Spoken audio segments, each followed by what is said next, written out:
over there?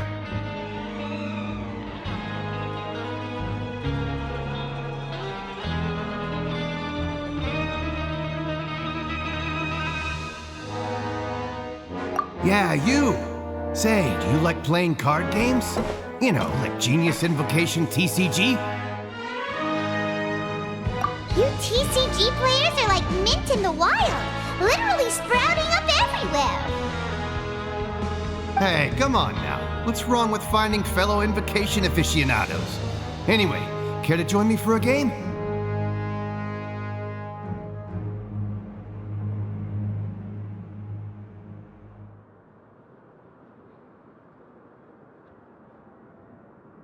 All right. No pressure. But why would you be looking for people to play Genius Invocation in a place like this? Don't people usually come here to fight? Whether you're throwing down cards or throwing punches, it's all a competition, isn't it?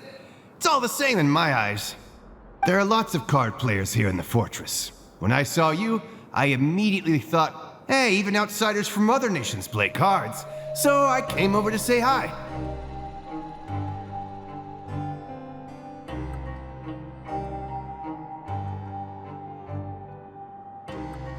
Sure.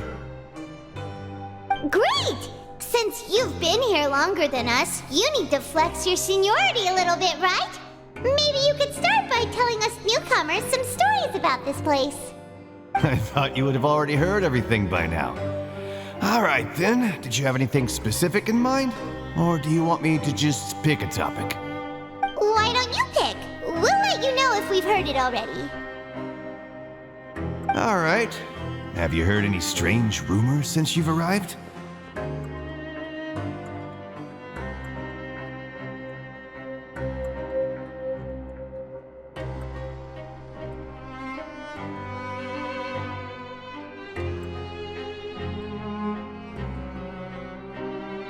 Then, did you know that there are some people who are always gossiping over in the corner?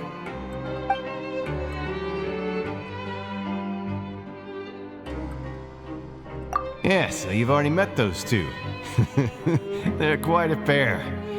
They always keep an eye out for the latest happenings and gossip about everything. I've never seen anyone with more time on their hands. I heard that they used to be a chef and a bartender before they were sent down here. You know how bartenders are, always chatting with customers. And chefs love to pass the time just hanging out when they're not cooking. Good to know. Do you have anything else to tell us? Let me think. Sounds like you want to hear something a little more tantalizing. Oh, did you know that the Duke was also a convict in the fortress of Meripede before? Huh? Wait, are you serious? That's right. The Duke was an inmate just like you and me. Seems he was exiled here for committing some crime. Who knows how he ended up rising up to become the warden, though. To go from an ordinary inmate to becoming the manager of Forbidden Zone? Sounds like something that someone just made up. I've never heard of that. Where did you hear about it? It's just a rumor we've been hearing, but no worries if you've never heard of it. Do you have anything else you can tell us? Anything else? Not that I can think of, but I'll be sure to tell you anything interesting I hear next time. You'll have to play a game of Genius Invocation with me first, though.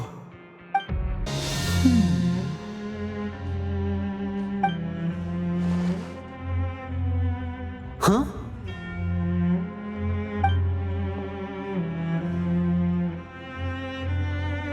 That look in your eyes.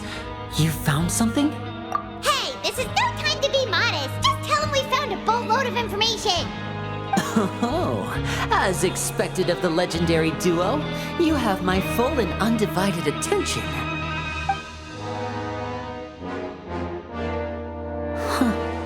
I'd have never guessed that myself. The rumors swirling about this place are unreliable after all, and Master Child probably went missing because he found a way out. He is a harbinger after all. I suppose he's much more resourceful than I initially gave him credit for. Unfortunately, this isn't enough for our final report to Father. We need to find out Master Child's exact whereabouts. Father told me that even though Master Child said he was just coming to Fontaine for a vacation, he actually had some personal reasons. His agenda might be linked to his disappearance. His escape route is already flooded, so we'll have to task someone with professional diving skills to chase after him. Well, when you put it that way, it's obvious that only Fremine would be up to the task. Bingo! Is he around? He's working today. Coming here as a group would have attracted... It's the least I can do. We're all in this together, so it's only fair for us to fulfill our end of the bargain. Honestly, I'm far more impressed by you guys managing to collect all this information right under Risley's watchful eyes.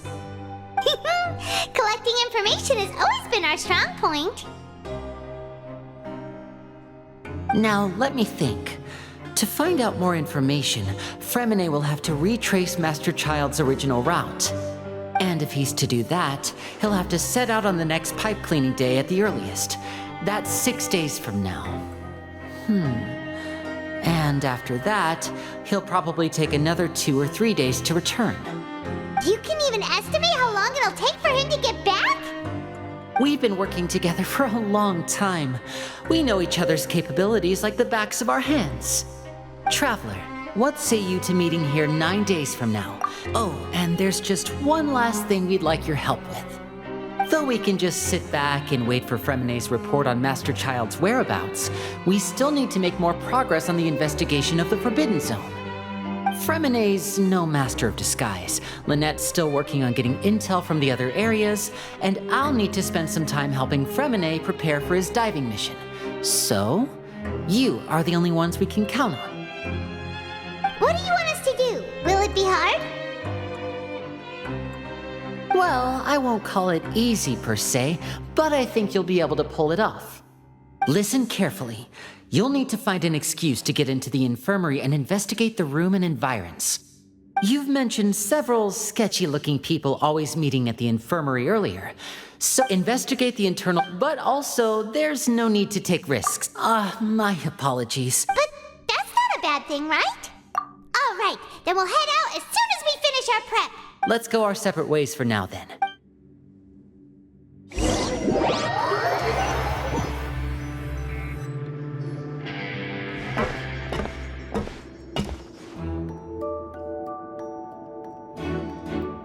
Hey, stay here for now. Paimon will take a peek. There seem to be several people inside.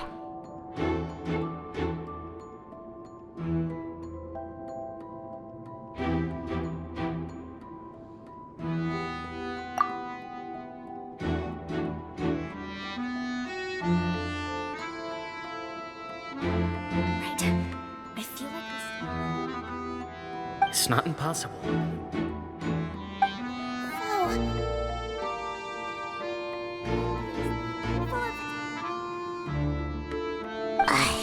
It's a bit hard to understand them from here, so why don't we just try to talk to them?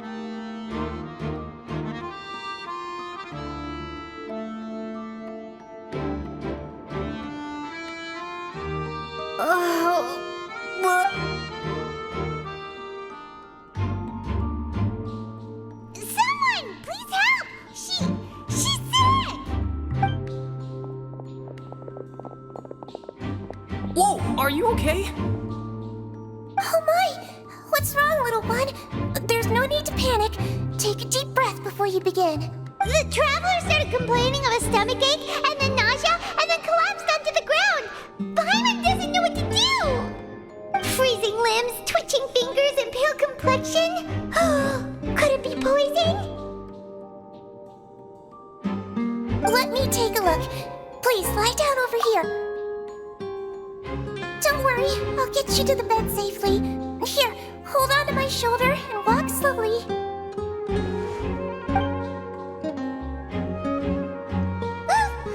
You can do it, Traveler! Don't apologize. You're sick after all. Now, please relax. I'm just going to do a preliminary checkup on you.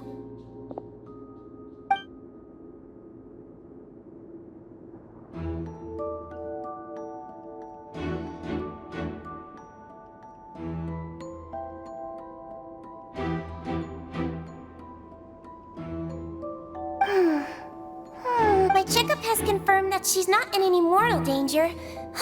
That's our worst fear out of the way. Eh? Oh, that's good. I'll continue my diagnosis of the patient now.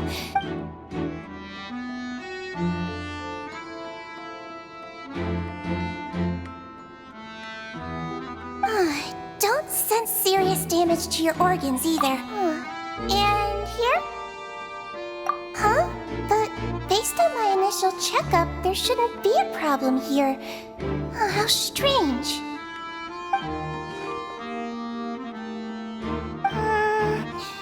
What about here? Does this hurt? Oh. I understand. So that's what it is. I think you just ate something that disagreed with you. That's all. Nothing too serious. Outside of a pretty bad stomachache when it decides to act up. So that's what it is. Thank goodness it's not anything more serious. And there have been other inmates complaining about the food recently. I'll inform our head chef, Mr. Woolsey, of this problem as soon as possible. Congratulations! The health risk is incredibly low, so you should recover within a couple days. Why don't you take a rest here while I go get some medicine for you? Miss Levine, I'll have to trouble you to help me look after this new patient while I'm gone. Very well. And she hopped away just like that.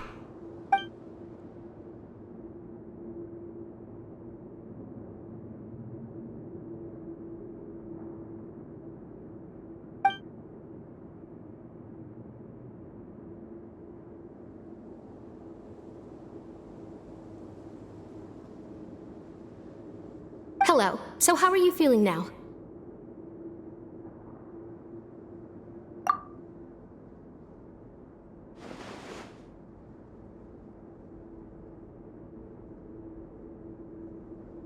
Her stomach ache's really bad. She was stumbling about the whole way here, so Paimon's really worried. If Miss Sijuin says it's not a serious problem, then there's no need to worry. She's the best medic we've got down here. But it also looks like she's the only medic you've got down here. Well, that's true. What do you mean, that's true?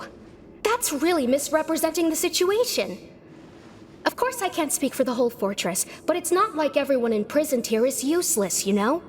Though they may have committed crimes and gotten locked up here as a result, they still know a thing or two about medicine, and they— Yeah, you're right. But did you have to lecture me? That's correct. Sorry, I got a bit ahead of myself.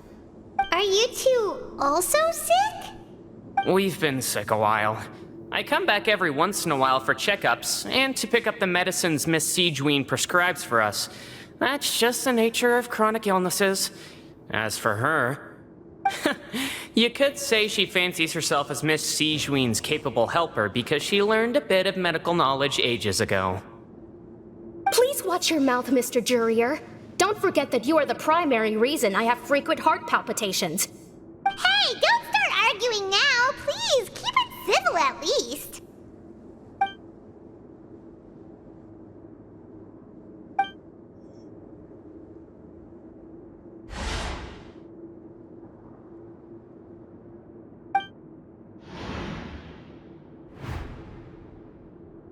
Hey! There's no— Release. It's way too—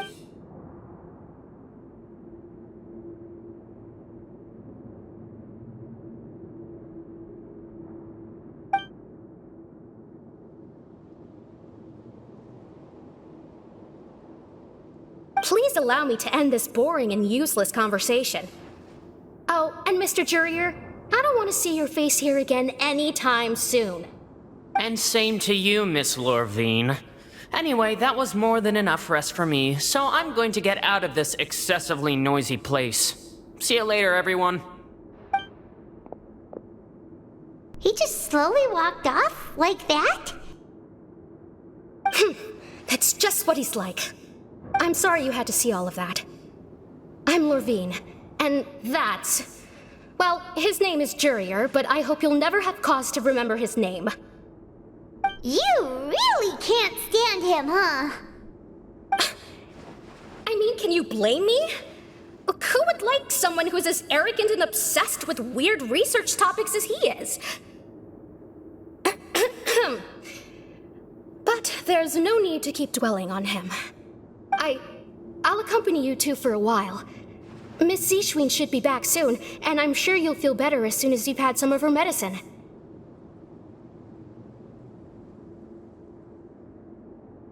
No.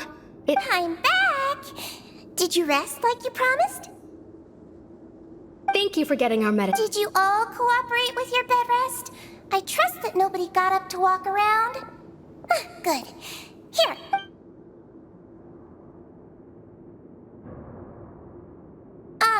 Miss Levine, I remember. Yellow, huh? I understand. These are yours. Please, make sure to go to bed early after taking them tonight. You'll benefit from a good night's sleep. All right, then I'll also be on my way now. I hope you feel better soon, too. See ya! I'm going to fill out your medical record now. Those two made quite the commotion just now, so... All right then. Is there anything we should know besides to take the meds? No, her base constitution is quite good, so I'm sure she'll recover quite quickly after taking the medicine. Please, make sure to stick to bland or less stimulating foods, and don't stay up too late at night. Got it! Paimon will hold the traveler to that for sure.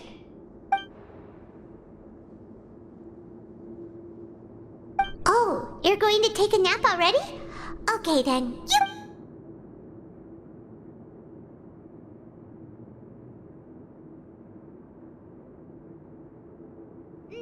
We've been to lots of places together.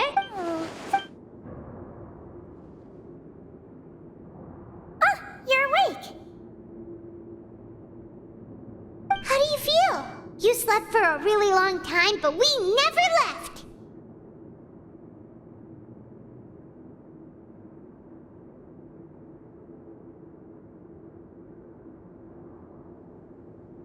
Well, now you can go back without a... Thank you, Miss Zishwin. You really are something. To be able to fall asleep like that and even sleep talk the entire time? No, but you kept mumbling things along the lines of, Pyron, go take my grilled fish and put down the Adeptus Temptation now. Paimon talked with Zishwin the entire time you were asleep. She seems like she's just a sincere nurse, and Paimon didn't notice anything unusual in the room. Are you sure we're not going off track with the infirmary?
You really are super thorough. All those tiny little suspicious things that Paimon didn't even pick up on. We've got to give the info to Linny.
Did you two run into any trouble over the past few days? No, we just worked our shifts according to the schedule. Nothing weird happened. That's good. That means you didn't raise any suspicions when you infiltrated the infirmary. We've taken a look at the slip you've sent. Fremine successfully left the grounds via the pipes 2 days ago, and as of last night, Lynette has also infiltrated the infirmary after faking an illness. Wait, why is she getting involved as well? You already went above and beyond when you scoped out the infirmary. To put it more bluntly, even if we were to view that as something you did in exchange for Fremine's help, you've already done more than enough. Infiltrating a guarded stronghold is a different kind of job from a one-off investigation. We want to avoid using the same faces over and over and reduce the amount of suspicion that will fall on any given person. Lynette also felt like you have already taken the first step for us, so she should be the one to finish the job. So that's what Lynette thinks. Oh, Paimon hopes everything— Then, let's go check on Lynette before Fremine returns. If everything went well, then she should be wrapping up her investigation right about now. Is now really a good time to go over? According to my observations, Sigewinne also, I'm her brother, remember? It's only natural for an older brother to care about his younger sister's well-being. Okay, then let's head over right away. Lynette should be here right now. Huh. Strange. Lynette? As expected, Sigewinne isn't here, but why isn't Lynette here? No, Lynette rarely deviates from the plan. We agreed that if she were to make changes on the fly, she'd find a way to let me know. Unless... Let's see if there are any clues around here. We can look while we wait for her. Who knows? Maybe she'll be back soon. Okay. There are some books here and a few files. They are, advanced. These sure are some interesting books. She even has books on understanding. Seems quite... None of the beds have any signs of having been slept in. Except... That's the one Lynette must have used, right? You said she was... She would have said her migraine was having a particularly bad... Which means either the head nurse... This is it! We saw it before! Wait, this thing? The space behind it is empty. Could Lynette have tried to get inside? Let's look around here for some more clues. Don't panic.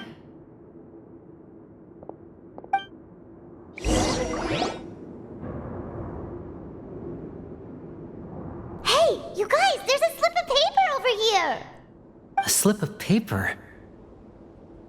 It's right over here, and there's a bunch written on it too.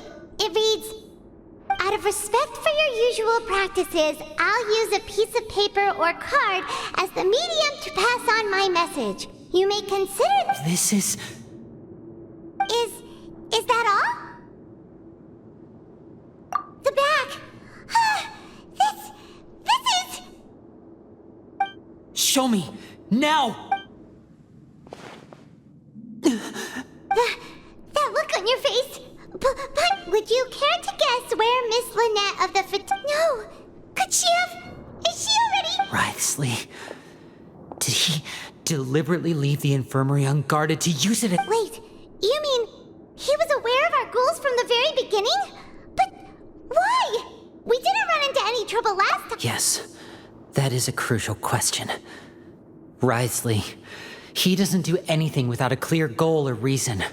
So that you're not from the same camp as us. You were sent down here by Nervulet, so you have no conflict of interest with Wriothesley. We're a completely different story, though. I'd like to know that, too. Why did he only go after her? Don't panic, just think everything over. I have to stay calm. This is not like what happened last time. The situation's different. Wait, you're right. Wait, but the fact that Fremine was able to leave the grounds, could Wriothesley have let him go as... What does he gain by letting Fremine leave like that?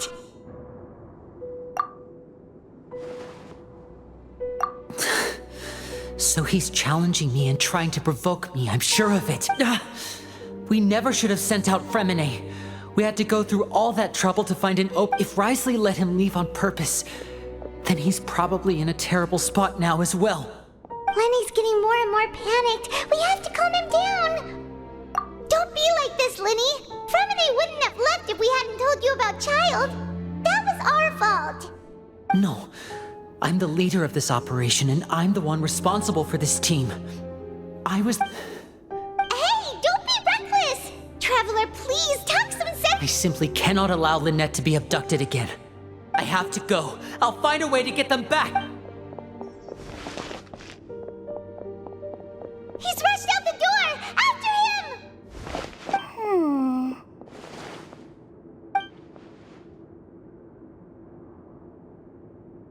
Right. I feel like we still have some room to make changes on these It's not impossible, but it'll require extensive testing. Is that so? Very well. Then...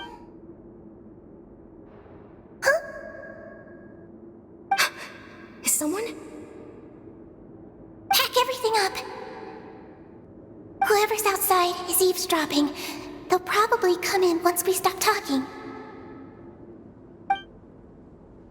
Someone! Please help! She's sick!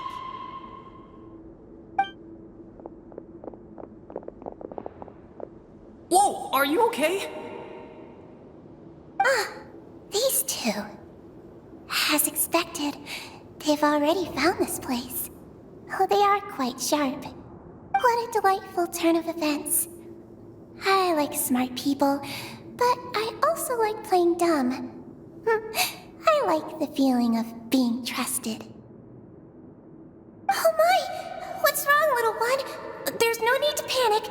Take a deep breath before you begin. Being able to read human expressions is quite the useful skill.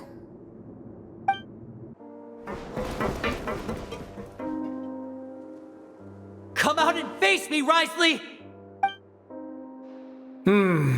Aren't we at an administrative office space?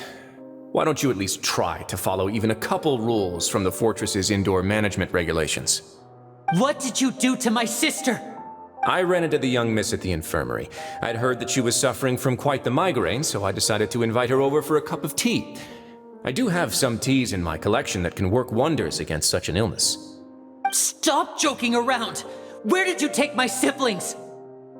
I have also heard that your performances are quite the spectacle. Miss Lynette would sometimes enter a box filled with water, only to emerge the next second from another place altogether. Maybe she'll appear behind you right now if you were to turn your head.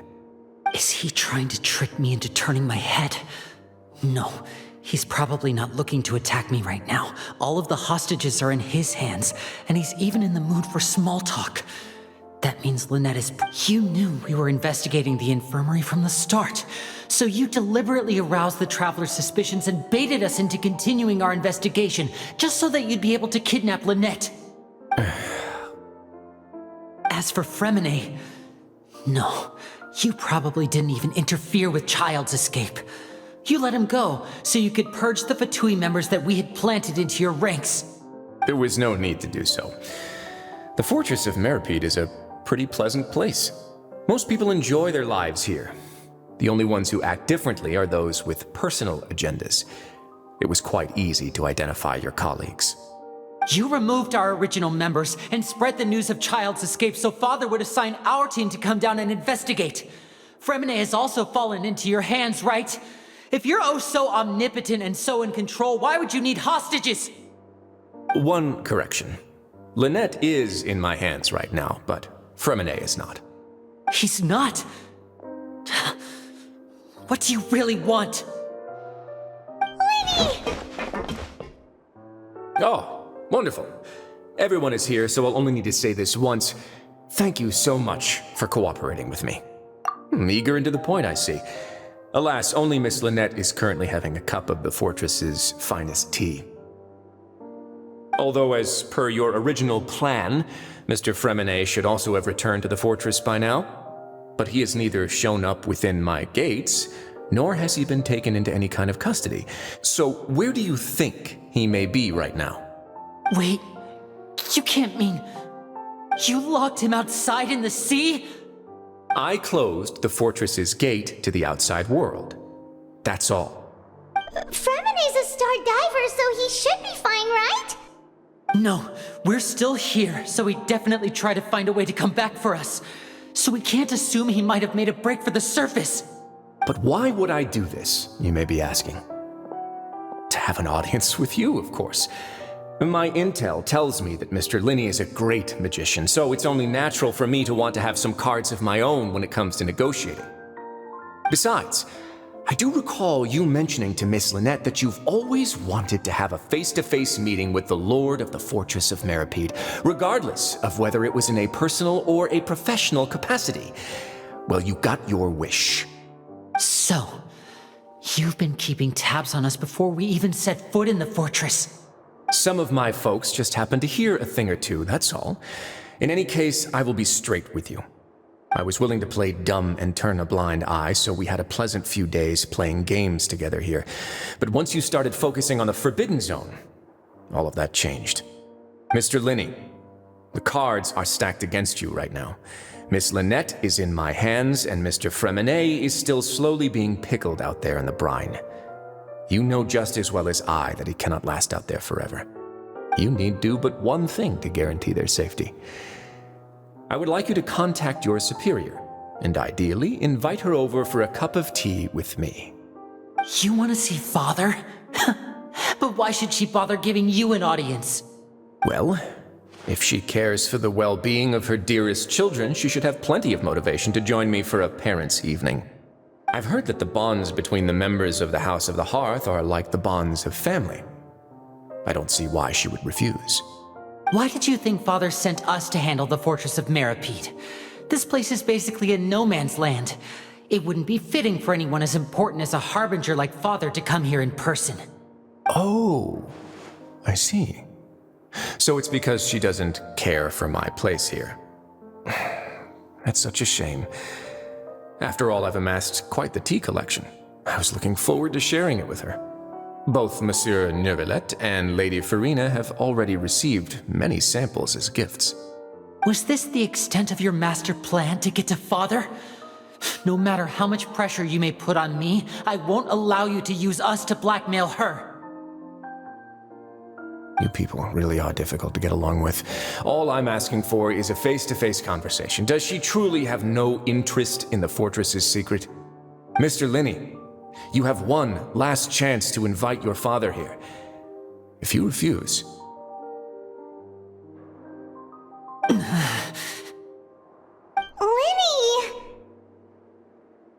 Instead of asking why I'm doing this, why don't you try to see things from my perspective for a second? From the very beginning, the Fatui has been actively infiltrating my fortress. I gave you a warning by cutting off the first few operatives I found, but that only caused you to double down. Had you given up on the fortress then and there, I'd have no reason to want to talk. Mr. Fremene left the fortress on his own, and Miss Lynette tried to pry out my secrets right in front of me. No matter how you look at it, the responsibility for this falls on you. I shouldn't ask Father to do anything because of us. 6, 5... Wait, 2, 1. Time's up. It really is a shame, Mr. Linney. Risley! Negotiations have broken down. Please leave, ladies and gentlemen. It's time for my afternoon tea. Yeah, listen to the Traveler! If you can't talk to Linny, can you at least talk to us? You do realize that I'm only letting you go because of Neuvillette, yes? You're here helping him out, and I've already done my best to stay out of your way. But that doesn't mean you can just do whatever you want. The fortress may be small and remote, but it still has its own set of laws. Then how about this? Those who are capable deserve respect. You've spent quite some time investigating my home turf by now, so why don't you tell me a thing or two about what you found, hmm? I'll ask you 3 questions. Answer all of them correctly, and I'll agree to your request. Question 1.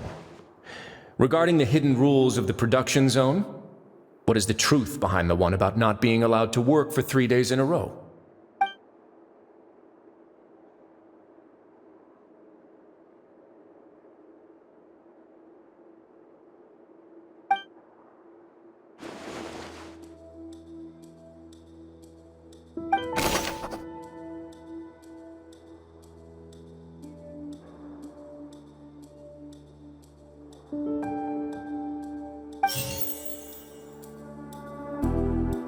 I've been told that the infirmary is always empty for the half hour just before lunch.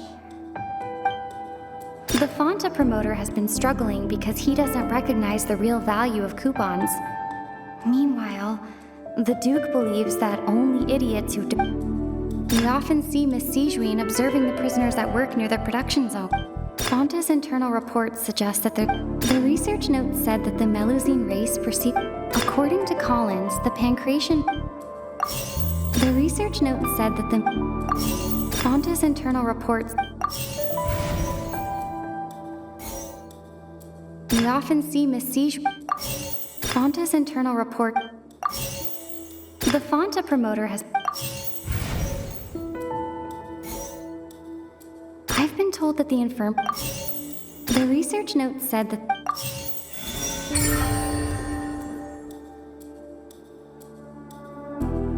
Ah, so that's what's going on.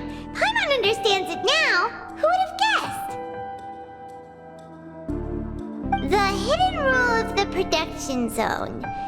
People are not supposed to work 3 days in a row, and if they do, they'll get strange meat in their welfare meal.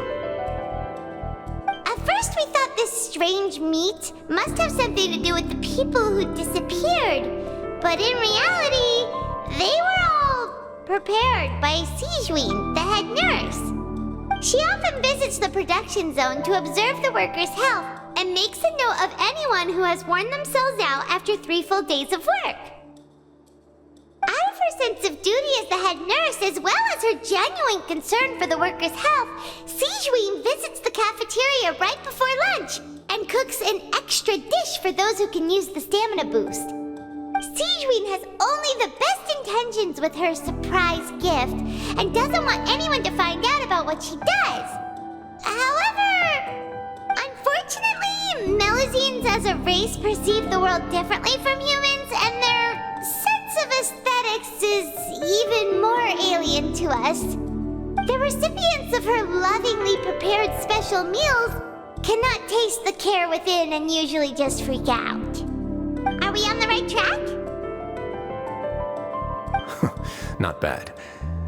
You've uncovered Sijuin's secret and even guessed her intentions correctly as well. It's nice to know that her efforts have not gone unacknowledged. All right, now for my next question.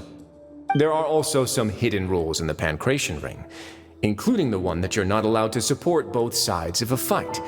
Why is that?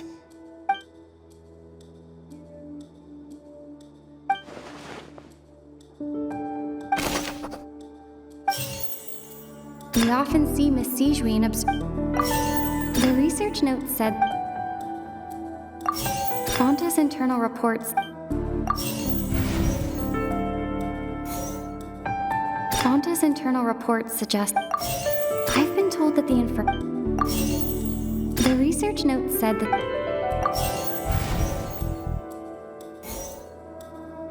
According to Collins, we often see Miss Sijuin... The Fonta promoter has been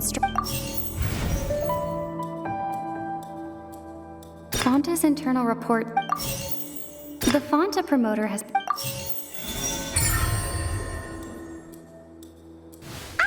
Paimon gets this rule too now! So there really was nothing... That hidden rule of the Pancration Ring is about how, people are not supposed to bet on both boxers at the same time. And if they do, they'll receive a package containing a strange, blood-colored liquid. People get scared when they see it because they've subconsciously begun to associate it with the missing boxer. But really, it's just a bottle of the latest yet-to-be-named and packaged new Fanta trial product. A blood-red drink. It's no wonder even Fanta's own staff were questioning the company's decision-making. The company, facing backlash from its own staff, decided to try to trial the product on a smaller scale to see how it might be received by customers. They came to the fortress of Meropide and offered to sponsor the Pancration tournament so they could push their new product. But the Duke completely refused to even entertain the idea. The Duke, knowing how valuable coupons are in the fortress, knew that only total idiots who didn't understand their true value would bother buying a Fanta product here. And so, only those who proved their stupidity by being dumb enough to bet on two opposing sides of the same match were selected to receive the drinks. I acknowledge the effort you've put into bringing the truth of this mystery to light. Although, based on your description, that Fanta promoter is a bit too careless with his words, I may just reconsider my collaboration with the company. All right, and here's the final question. What's the secret behind our head nurse and all of her patients in the infirmary?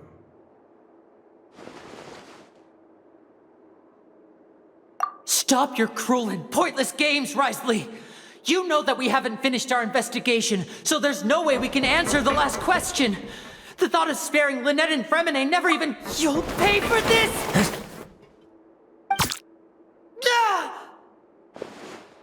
Lenny, are you alright? Oh, close one. I owe you, Sigewinne. That was a fantastic shot. It was nothing, Your Grace. Sigewinne? Though this gun may look like a toy, it's actually fully functional, as I just demonstrated. Sigewinne... You... Not at all. I am merely a resident of the fortress, and thus protecting it is my duty. When Monsieur Nervulette asked me to come here, he told me that my job would be to take care of the well-being of everyone here. I am merely discharging my duties. But if you mean what you just said, then isn't Linny someone you should be looking after as well? Isn't he a resident here just like the rest of us? But I really am just doing what Monsieur Nervulette told me to do. Everything I did, I've done to protect them. Had I not, they would be in far more dire straits right now. His Grace knows it too, right? Your Grace? Mind proving my innocence to them? My dear Sigewinne, whatever shall I do with you? Would it have killed you to just wait another minute or two? Well, it's nearly time after all. The way you do things can be truly frustrating sometimes, Your Grace. I figured I should try to talk some sense into you. What are you talking about? What time? Take me if you want. Let them go. How touching. Can you just give me one more minute? Don't be like that, Your Grace. All right, everyone, calm down. 2 more visitors will be arriving any time now. I'll go get a cup of tea. Miss Sigewinne, I leave Miss Lynette in your care. You... What are you doing? I believe I hear footsteps.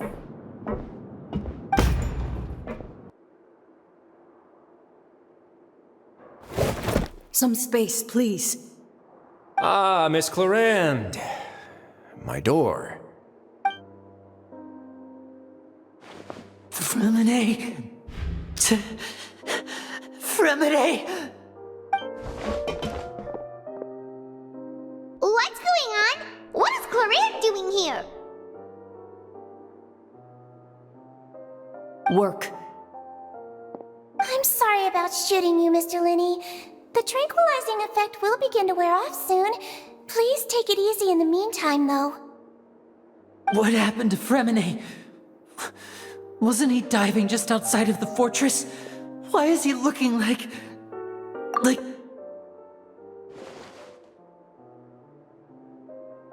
A flushed face, an accelerated pulse. He must have consumed primordial seawater. What did you say? Please, make some space. I'll need to give Mr. Fremine a more thorough checkup. Your Grace, I'll leave the rest to you. I'll talk to Clorand while you get Fremine to where he needs to be. Everything else can wait. What's that look on your face? I thought I made good time on the way back. Oh, I'm just admiring your punctuality. Had you arrived just a few minutes later, Sigewinne may have been forced to shoot Mr. Lenny again. How's the situation out there? The water has changed. It's pretty much as expected. The concentration of primordial seawater has increased significantly. I was only out there a short time, so it wasn't too bad. But if one were to stay for any significant amount of time, well, you can see how that boy's doing. Where was he when you found him? The abandoned zone at the end of the pipes. A good distance into the water. Closer than I thought. He must have recognized it early on and tried desperately to swim back. Locking the door was necessary. I don't think we could have saved two. Well, I did try to convince him that I had my reasons. Never seems to work, though. It would probably work on Neuvillette. He has a knack for picking out who had good intentions, even when the outcomes were all terrible. It's a bad sign if you're having to plead your case to Neuvillette. Want some tea? Not particularly. If you want to drink some that badly, just say so. Fine, I'd like to get some tea. Want me to get you a cup too, since I've already made it? Might as well then, I suppose. Actually, do you have a towel? I would like to dry my hair.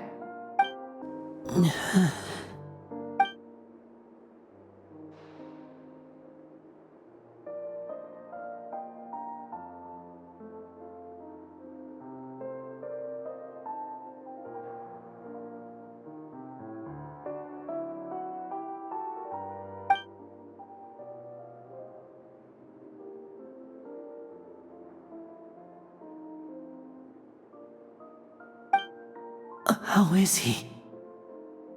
These symptoms are probably caused by an acute ingestion of a large amount of primordial seawater. Still, his condition is not critical. Of course, it would be best if he stayed for further observation. But let's leave him here for now, and move him to the infirmary once he's recovered a bit more. Sorry. I am aware that the infirmary may not be your favorite place in the world at the moment. We do only have a... Why would he ingest a large amount of primordial seawater after leaving? Please, look after Mr. Fremine for the moment. I'll go fetch some medicine and a respirator. Oh, I'll bring Miss Lynette back with me. Where is she? How is she right now? Oh, she just took a nap in an empty room after I tranquilized her. If my calculations are correct, she should also be waking up right around...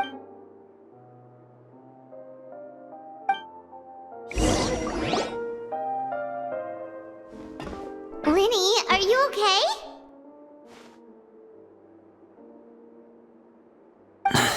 I'll be fine. They're all here now. Don't worry about me. Are you sure? You don't look alright.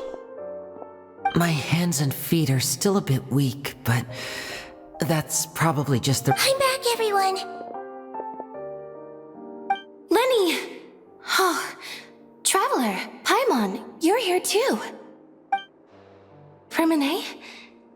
Is he... He'll be fine. But for now, please help me lift him up.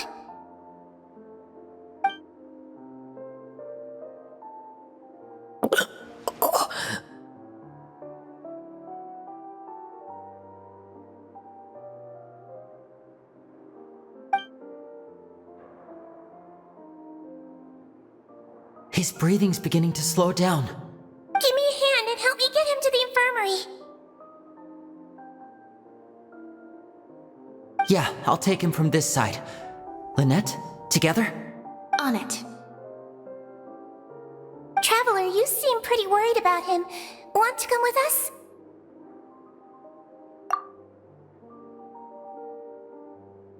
The Duke and Clorand are gone. They probably went to get some tea. The Duke will explain the truth in just a bit. Miss Cloran will need a break, since she only just returned from rescuing Fremine out of the sea.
He's awake. Fremine, how do you feel? Lenny. Lynette. We're all here. The infirmary, at the Fortress of Meripede, Mr. Fremine, and you are no longer in any danger. How do you feel? Don't push yourself if you're not feeling up to it. Traveler. The sea. There's something wrong with the seawater. Shh, it's okay. We can talk about it after you've recovered. No, listen to me. This is really serious. There's primordial seawater mixed into the regular seawater. I don't know why it's there, but no one should touch it. Pipes. Right, the pipes. It's all coming back to me now.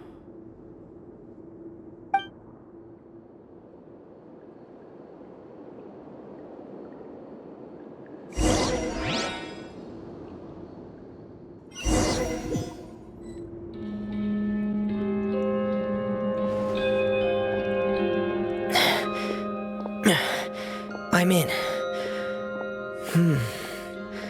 Seems like this pipe hasn't been used in a long time. It looks abandoned.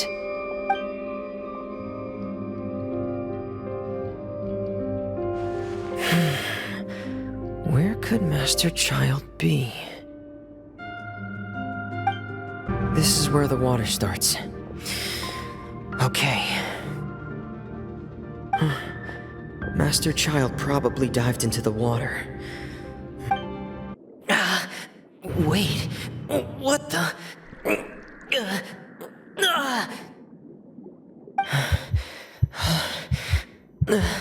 My heart is racing, and it's getting harder and harder to breathe. What's going on? No good. I have to get back. They still don't know anything about what's going on. If I turn back right now, I should still be able to make it.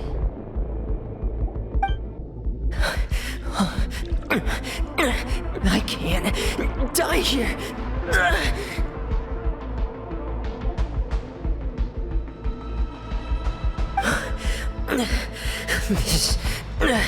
This is bad. I have to push on.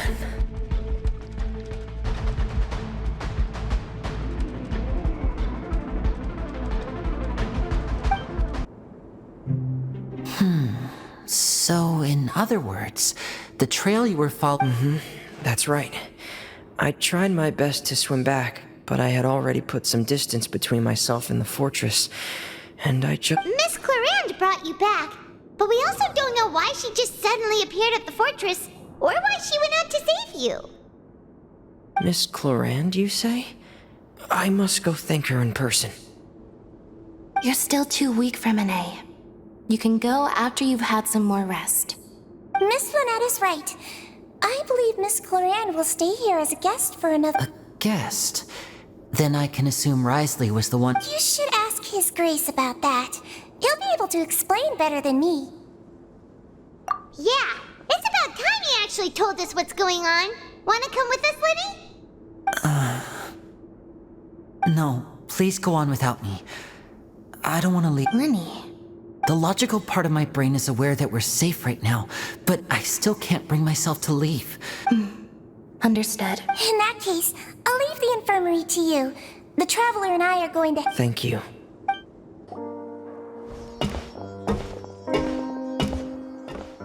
Excuse me!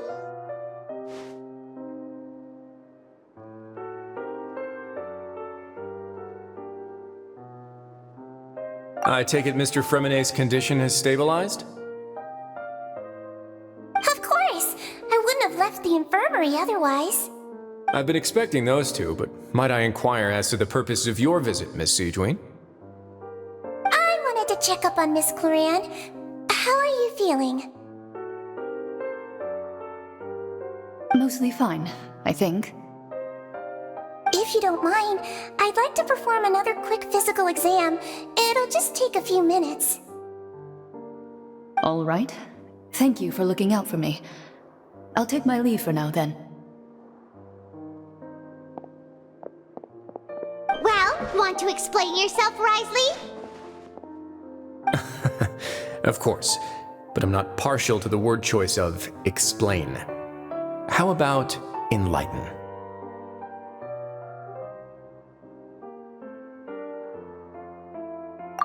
Where should I begin? How about you start by asking me any questions you have? You can start with whichever one you'd like to get answered the most. Then Paimon will begin. Did you know about Lenny's goals from the very beginning? No. I just knew they were Fatui operatives sent to the fortress by the Knave. As for their specific goals, I only figured those out as you made progress on your investigation. You managed to monitor and stay ahead of them even though you didn't know what they were trying to do? They came here with ulterior motives.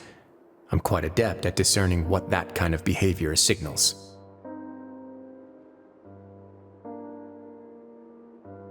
Initially, I thought their goal was just to investigate Child's disappearance.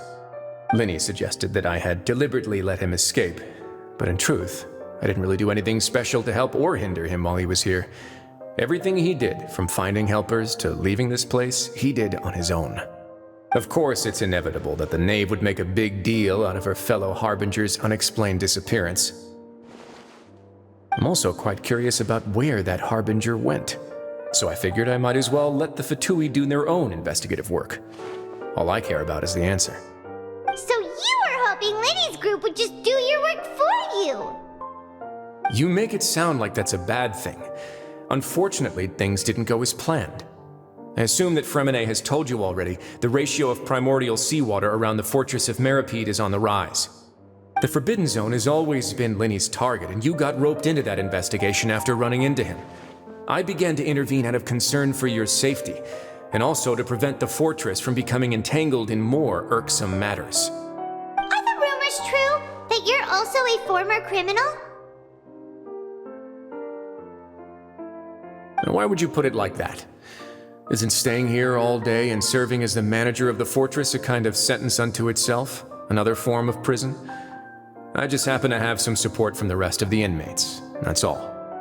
Oh, right! Paimon wanted to ask, who invited Clarande down here? Me, of course. I paid her good mora to come down to the fortress for some field work.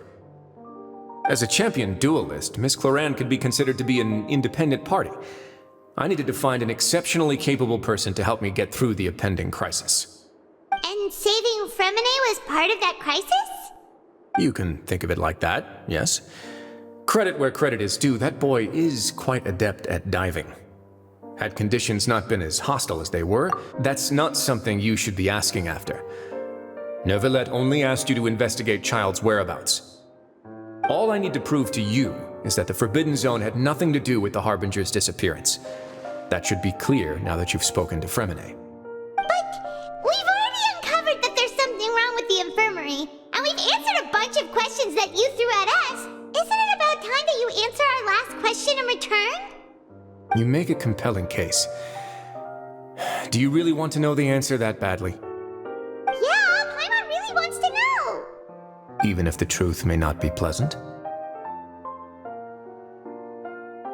Follow me.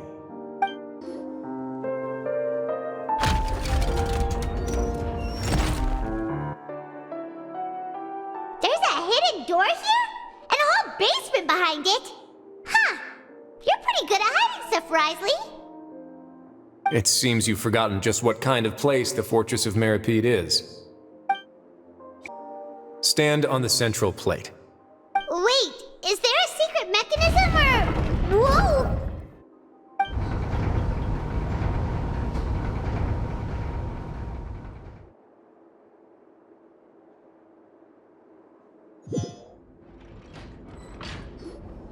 So, this is the Forbidden Zone? Honestly, for a place so well hidden, Paimon sure doesn't see... What a huge door! There are 3 such isolation gates in total. Generally speaking, I'm the only one who's allowed to go inside. And am I correct to assume you're going to run on back and tell your little Fatui friends everything? Well, Paimon wasn't thinking of keeping anything from them. Well, I'd advise you wait until you've seen the whole truth of this place for yourself before deciding whether or not to tell them. Huh. So there's a switch on the side. Stand back.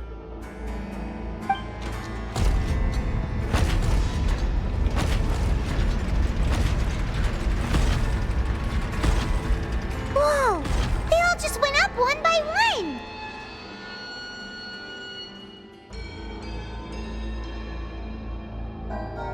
Go on, have a look.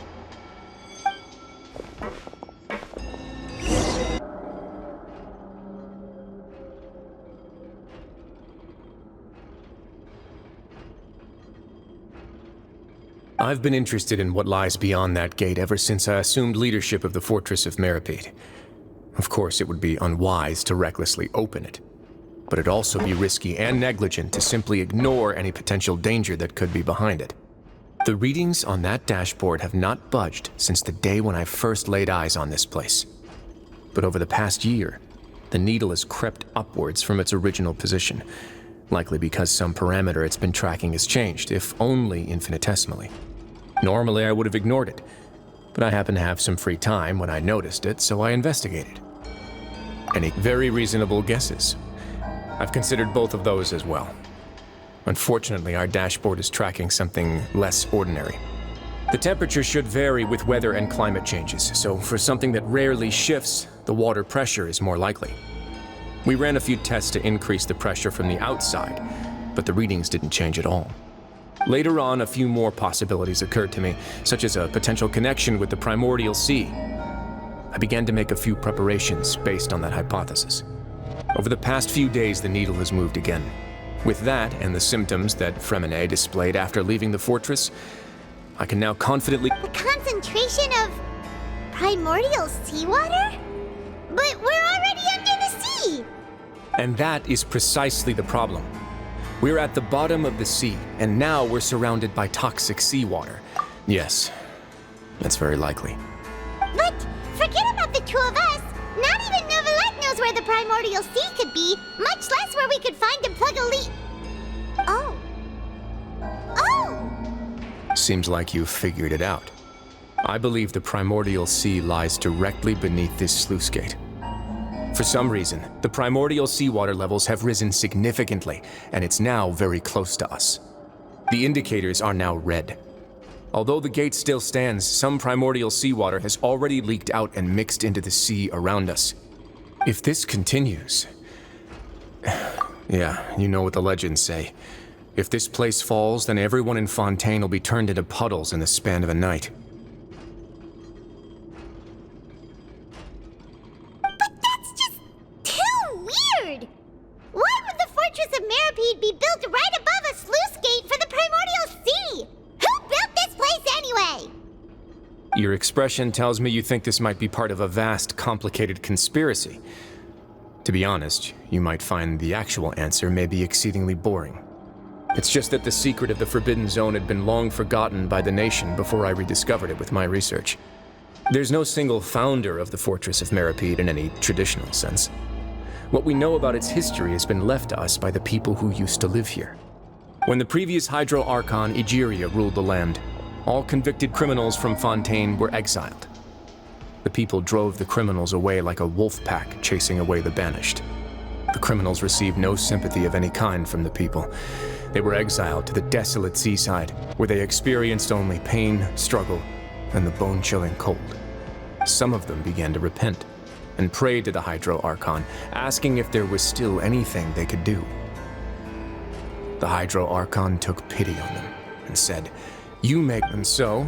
Leaning on the power of the Hydro Archon, they gathered underneath the sea and began to build a fortress.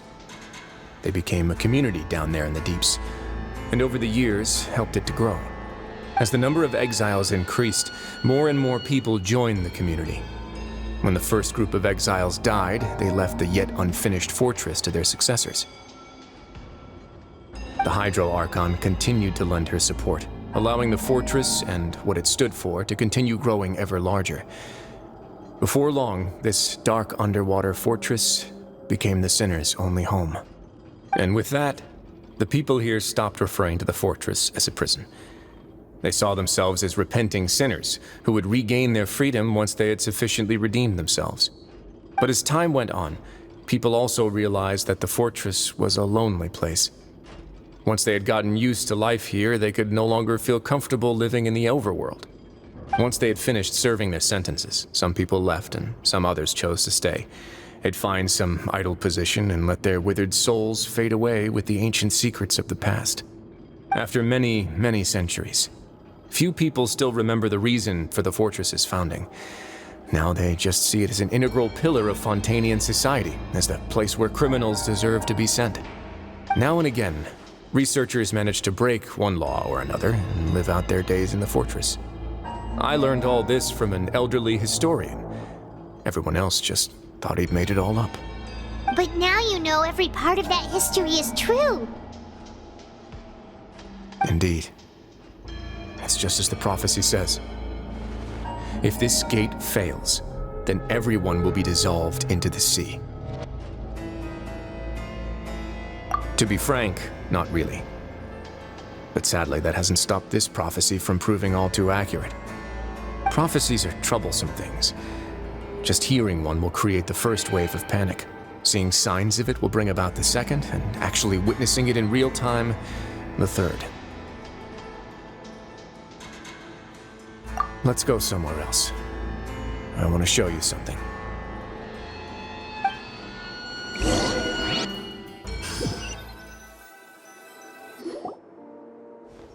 This is it. Your Grace, perfect timing. The results from our last round of experiments have...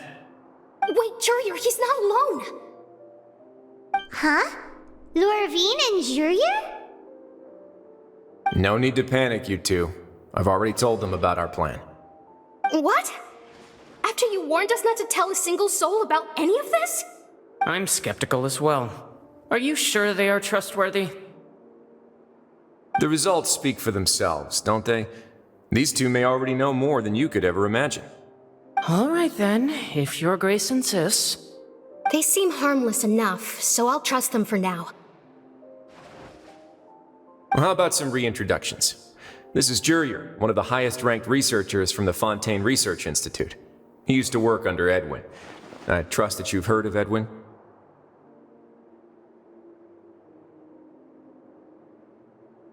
Good. Saves me a bit of time explaining. Edwin's main areas of research were archaeum and gravimeters. As his assistant, Jurier is quite familiar with them as well. I hired him to be my technical consultant. blow up the fortress of Meripede? What a lovely idea. I'm already imagining it in my head. Gotta admit, I'm tempted as well. Guys, focus! Focus! That taskmaster over there is Miss Lorvine, and is also one of my technical consultants. While Jurier used to be Edwin's assistant, she used to be Jurier's assistant. Ooh, are they together?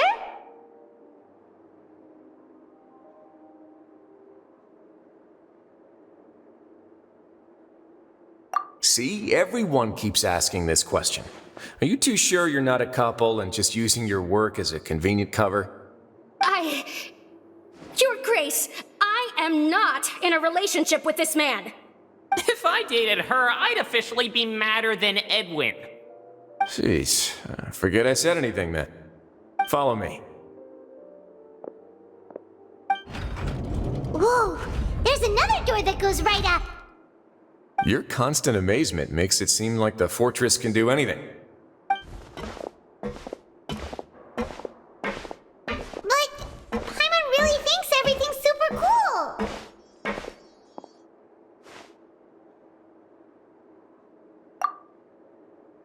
Well, let's spice it up a bit. And here you go. What a huge ship! This is also a production zone that Paimon's never seen before. What's... How much do you know about Fontainian history? Not much at all. Well, then maybe you haven't heard the story of ancient Lemuria. To give you a quick rundown, Fontaine used to be ruled by the Lemurian dynasty. According to legend, the Lemurian king Remus came to this land after being inspired by divine revelation and found the seer Sibila, who had taken on the form of a golden bee. Taking the golden bee with him and riding on a huge ship, the Fortuna, he created his nation above the surging waves. He called his nation Lemuria and used the Fortuna to incessantly search for new tribes and islands, calling on them to join his empire. There's a ship in this story too? Where there's water, there'll be ships. People believe that hope can always be... Do you believe that too? To a point, I think. As you've already seen, I have a whole factory's worth of labor, materials, and technology at my disposal. Certainly can't hurt to give it a try. So the moment I began to speculate that the Primordial Sea might lie underneath the gate, I also began this project. Were you inspired by the legendary Fortuna? Maybe. Fontainians need something to hold on to cope with the impending disaster.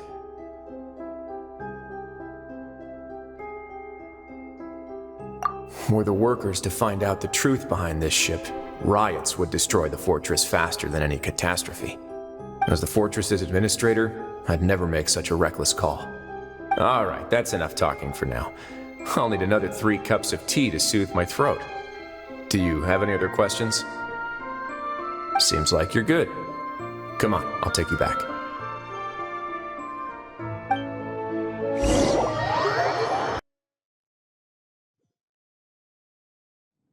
I'll leave you here for now. Oh, thank you so much. No worries. But don't forget, it's up to you whether or not you want to share what you just saw. What you do from here on out will likely affect those 3 as well.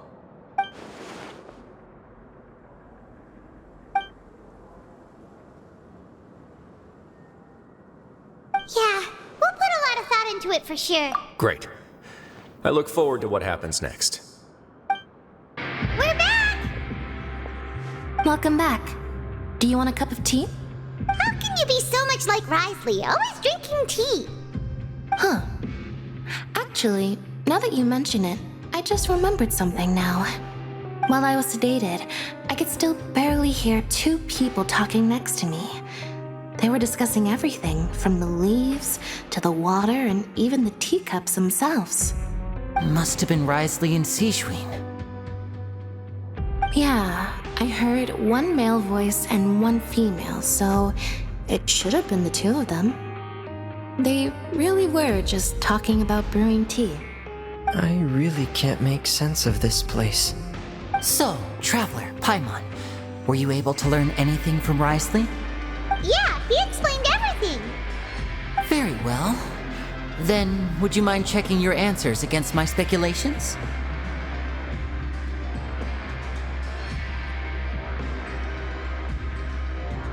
Yeah, I took the time to rest, so I'm feeling a lot more relaxed now. Nobody else is around, and Miss Sijuin is also busy with something or other. So let's just talk here. All right, then I'll posit my theories. I asked myself 3 questions. Firstly, why was Fremine affected by the primordial seawater? It was because he dove into the sea.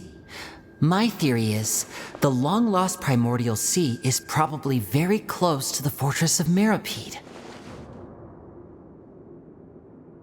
Ooh, he's good. He got that right on the first try. That's our Lenny. Secondly, Wriothesley's attitude changed dramatically during the course of our stay here. He ignored us completely at first, then suddenly roadblocked us. Why? I spent quite a long time thinking about this. If he has been monitoring the Fatui since the very beginning, he probably ignored us at first because— What's more, the Fortress of Meropide is not part of Fontaine's court system. As long as the fortress doesn't do anything about Master Child's disappearance, Father can use it to pressure the Fontaine authorities. And while if I had to guess, he probably has something that he's working on himself. It's like— You're super smart. Thanks so much. Then finally, there's the last question. If Wriothesley does have a plan, what could it be? All I know for now is that his plan probably— that can't be the full extent of what he's doing. There's probably a secret passageway behind the block in the infirmary, and there's something big in the fortress that most people here never get to see. I don't have enough information, so I have no idea what his chip might be. But let me guess. You have the last piece of the puzzle.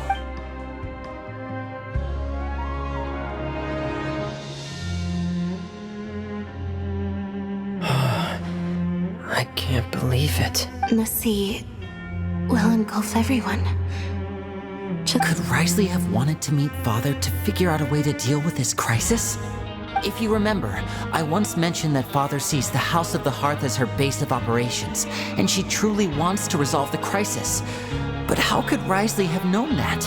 Or perhaps he didn't know and just wanted to bring Father over to his side, which could be why he— Yeah, that makes sense to me. I understand your concerns as well, Traveler. The two of you have already aided us far too much. We probably wouldn't be standing here right now. If you ever need anything else going forward, please come to the House of the Hearth at any time. Though you may not share the sentiment, after all that we've gone through together, the 3 of us basically see you as family now. You have my Thank you for protecting Lenny when it really mattered. And thank you for sharing the secrets of the fortress with us. We didn't think you were going to do it. Why are you being so formal all of a sudden?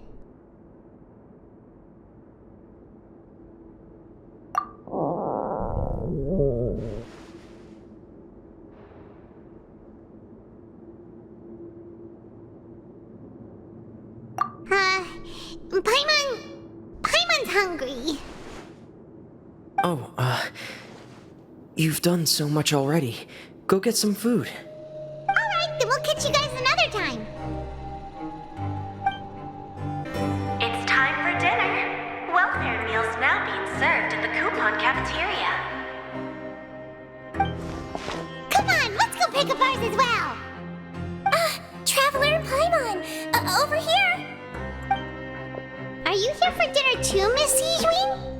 And I'm taking the opportunity to prepare Miss Cloran's dinner as well. Huh. You're right. She's actually sitting in the fortress cafeteria.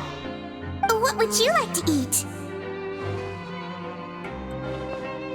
Yep, you can. I've already talked to our chef, Mr. Wolsey. It's all on me today, so you can get whatever you'd like.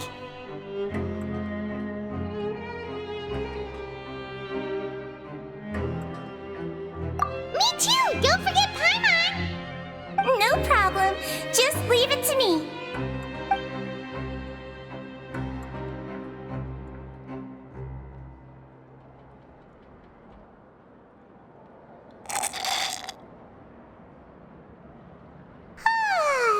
so delicious. Paimon's so happy. Paimon wants to feast like this every day. Feeling full yet? How's the food? Delicious.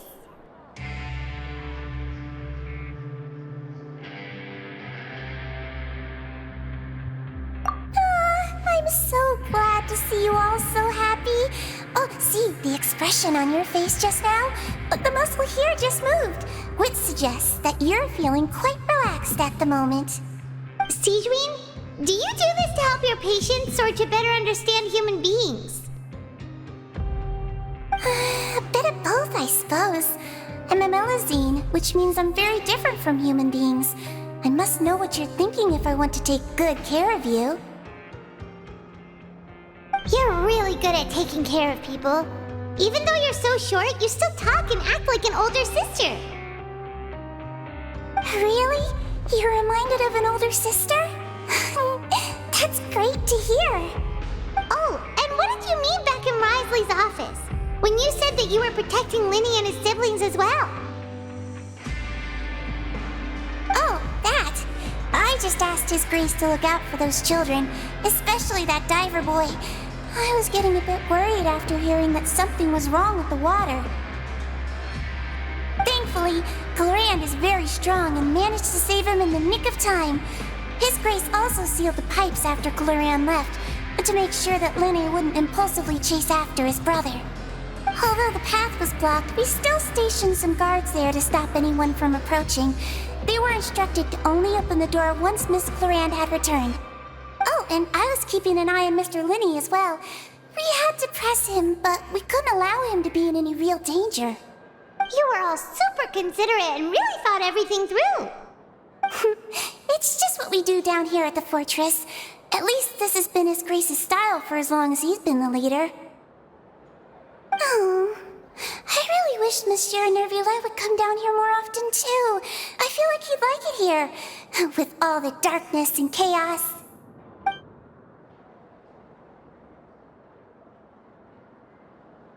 Get a good night's rest, you two. You both worked very hard. Oh, so much has happened. Paimon just feels absolutely exhausted now that she's finally relaxed. Paimon's super sleepy. Are you sleepy too?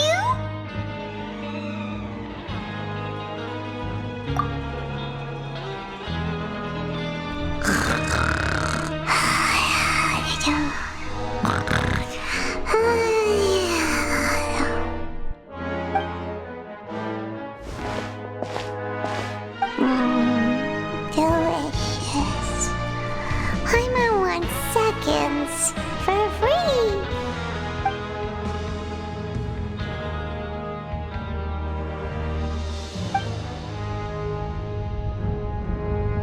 Out of my way! Get out of my way! What happened? Why is everyone running? No idea, but something must have happened. Stop asking! Who's yelling? Paimon still wants to sleep.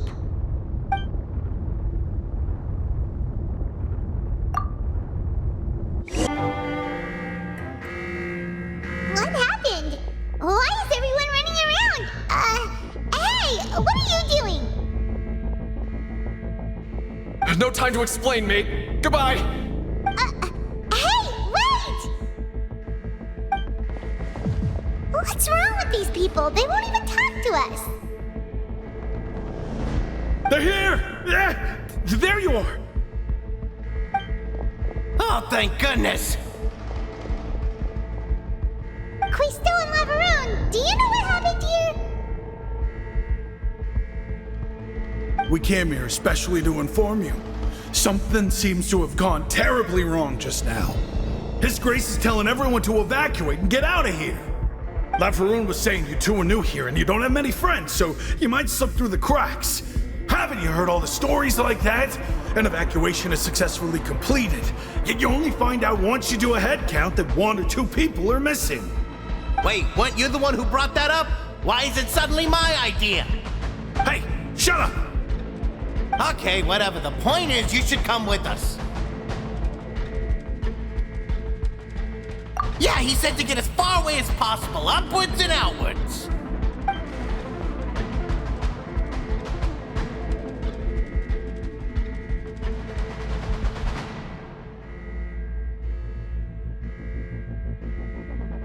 Oh no, it can't be that thing! Whoa, wait, what? What? Hey, where are you going? We have to go find the Duke! You two just go and get out! Go on without us! Hey, hey! Be careful!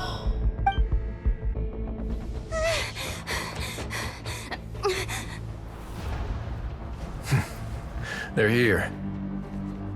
Just like I said. What happened?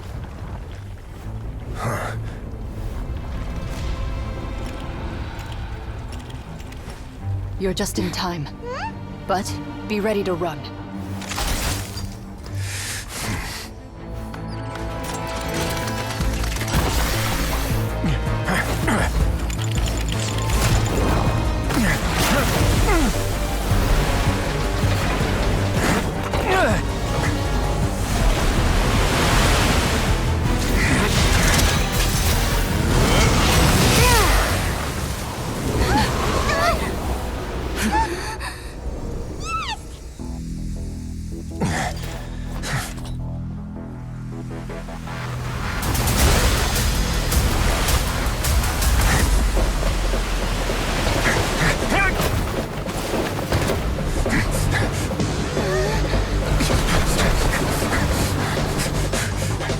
Three, 2, 1.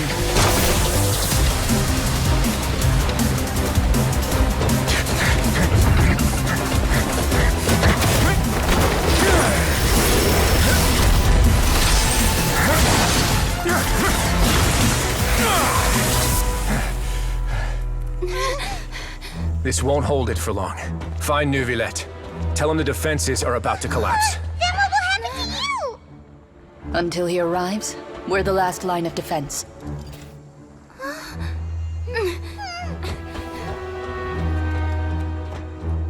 The gate.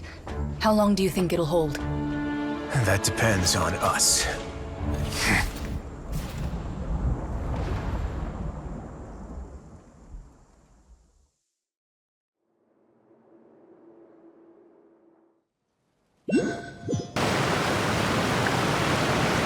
Neuvillette? Why are you here? Traveler, I need you to head to the Opera House immediately. Farina will soon be meeting with the knave there. You must protect Farina, and make sure she doesn't spend too much time alone with her. Will do. You have my sincerest gratitude. Look! There are a ton of Fatui and Palais Mermonia people over there! The knave is probably here already. We need to hurry! Are you two the traveler in Paimon? Monsieur Neuvillette has left instructions. Please follow me. Though I'm sure he's already explained, this should be a mostly cordial conversation, unlike...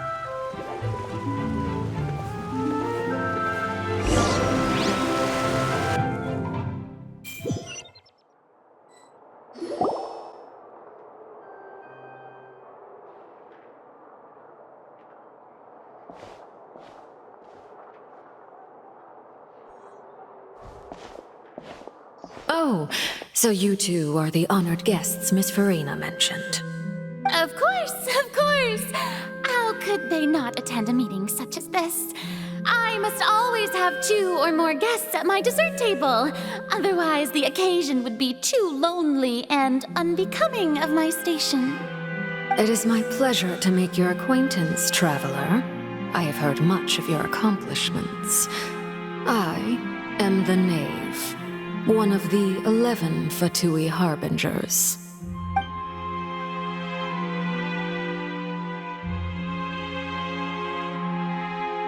I've already prepared seats for you.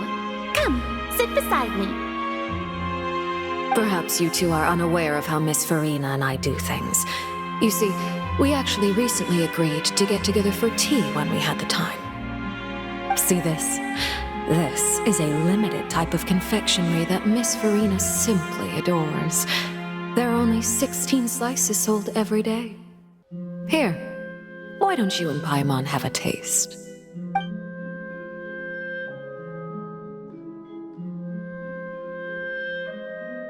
Traveler, what do you think of this cake?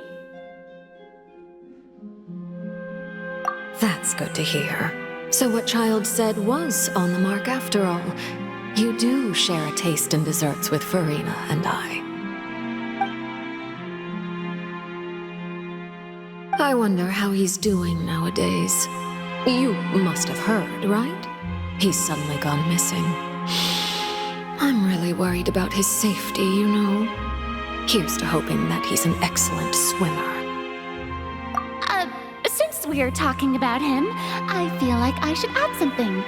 His martial prowess really looked certainly pretty impressive, yeah.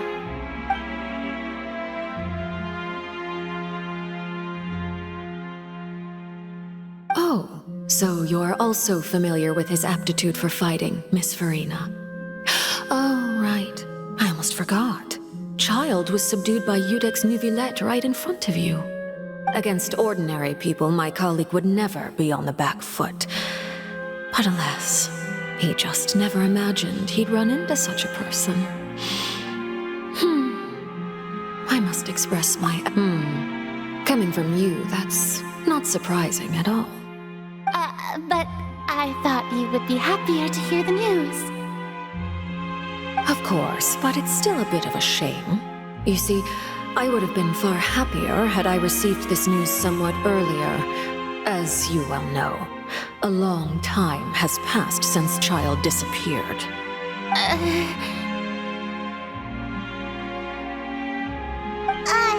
Well, in any case, there's no need to worry. We know for sure that Child is still alive. Oh, and just how do you know that? Because we found evidence that proved he left the Fortress of Mirapede. And where did he go after leaving the fortress? Well...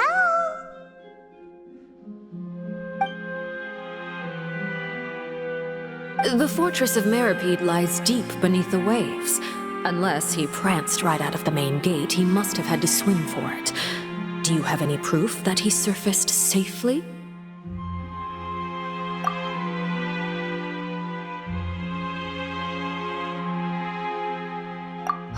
That is good news, at least. His sister Tonya sent a letter to Ffontaine not too long ago. Since he was unfortunately unavailable, I picked it up on his behalf.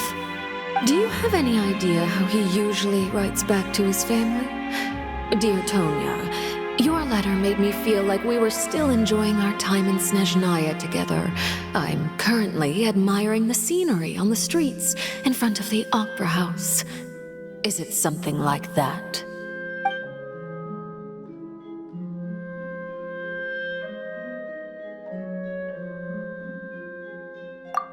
Letters tend to follow the same few formats anyway, right? As long as the contents are accurate, it doesn't matter so much how it's written or how it's worded.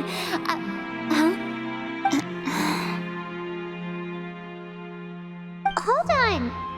The water in the teacup is shaking. I suppose this is also a sign of things to come, Miss Farina. I don't quite understand what you're trying to say.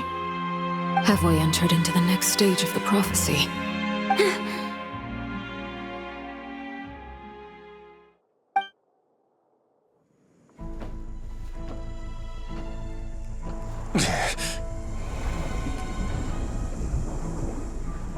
My thanks to you both. I will take it from here.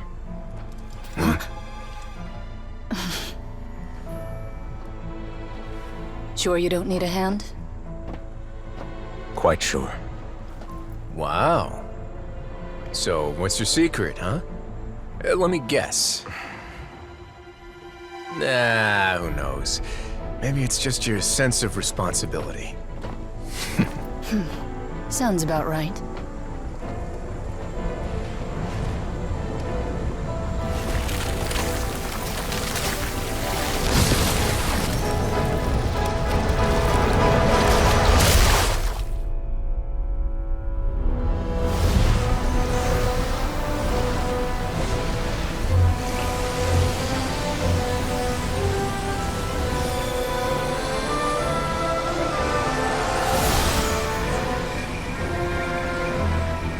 day may come when the prophecy is fulfilled and the waters burst forth.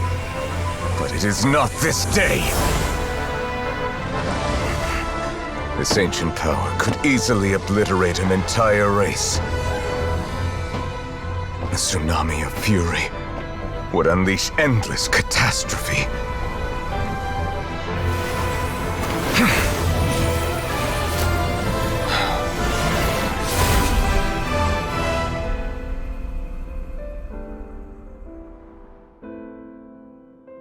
This sentence is too severe. Forgive me for overruling it.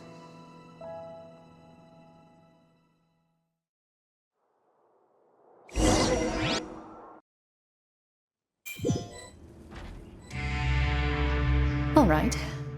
Seems like the problem inside has been suppressed. Let me guess, we're safe for now. Indeed. But only for now. I win this bet. You owe me a present. Very well. It was indeed just as you said. You made a bet? We made a bet on the size of your entourage. Cloran thought you wouldn't come down by yourself. I figured you would have at least brought a few people along for appearance's sake. It appears I underestimated just how confidential the mission was. Shouldn't you have gotten used to confidential missions by now? That's just how the courts operate. So what gift must the loser give? Tea? He already has tons of tea in his office. I'm thinking about a set of legal codices. That wouldn't happen to be a dig at my lack of legal awareness, would it? Well, I'm sure His Grace doesn't consider the fortress to be outside the law. I was under the impression the residents of a place like this would be uninterested in the legal codices. That was obviously a joke. Anyway, you've still got some unfinished business to attend to in the overworld, correct? No need to stay here if you have a pressing matter. We all know you can't leave Palais Mermonia for long. Thank you. I hope everything went smoothly with the Fatui Harbinger.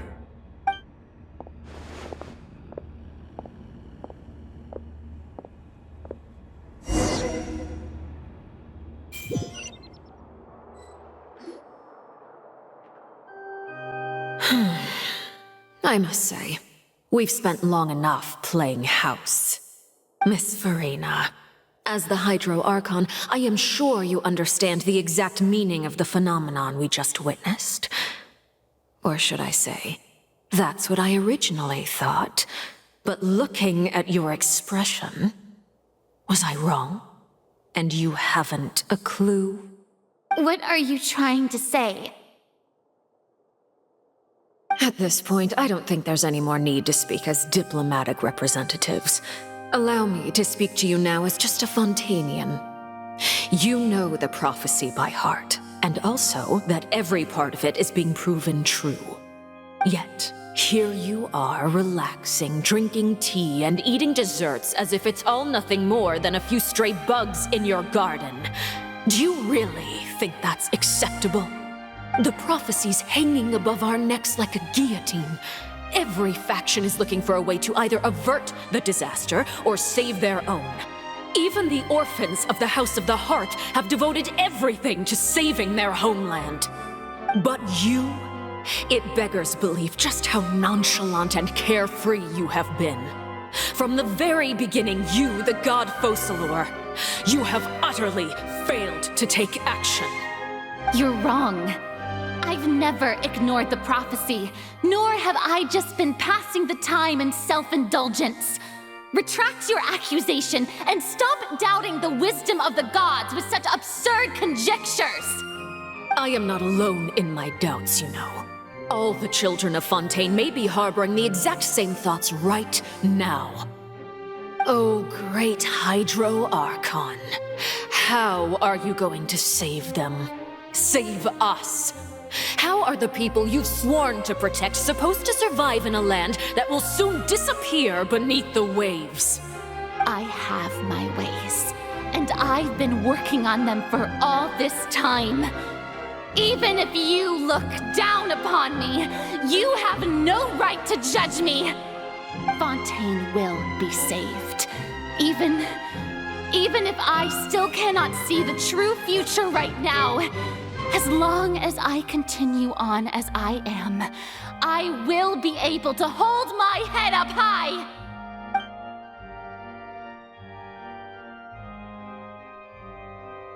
Then I ask you, Miss Farina, just what have you been working on?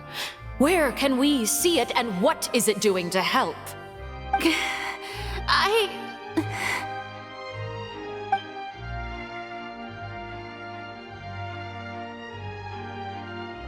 My machinations are just like the prophecy itself.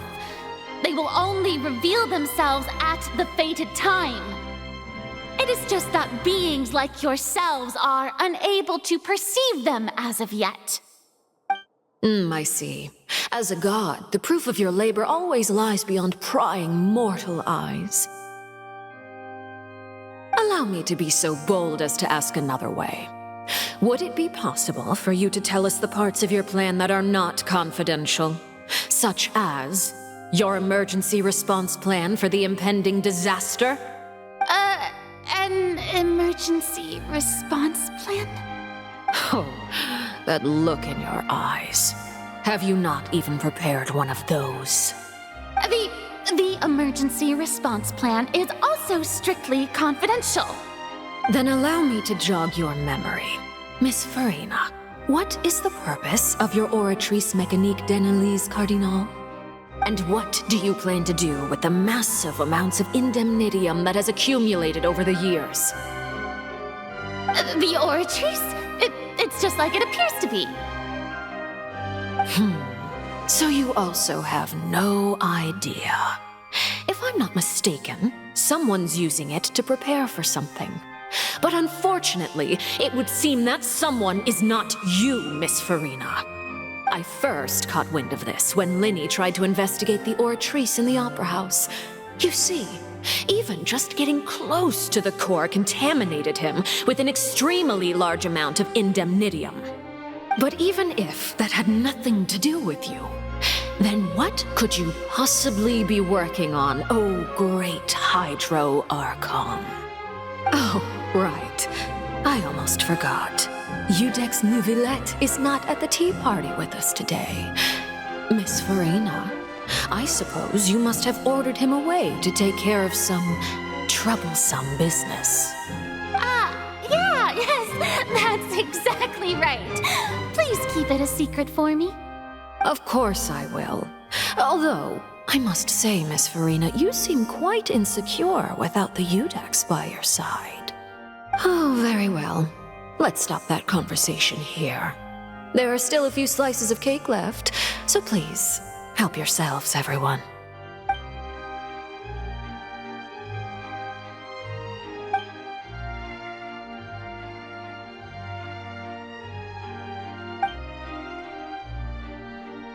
Traveler, I heard that you were recently commissioned to handle a few matters on behalf of the Udex. Why don't you take an extra slice of cake? Those who work hard deserve gratitude and praise. You too, Paimon. Thank you. Paimon will take you up on that offer.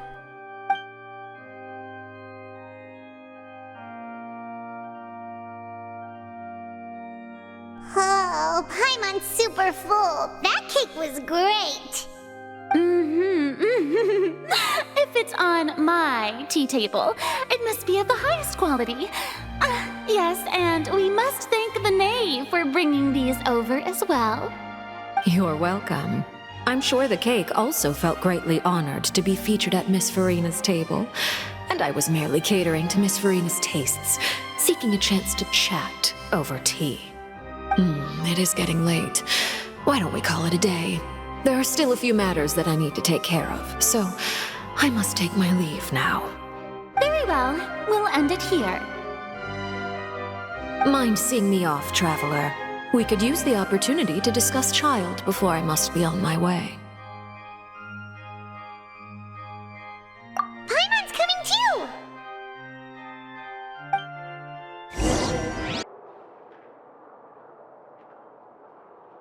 I'm glad that you were willing to come with me. Of course, Child was just an excuse.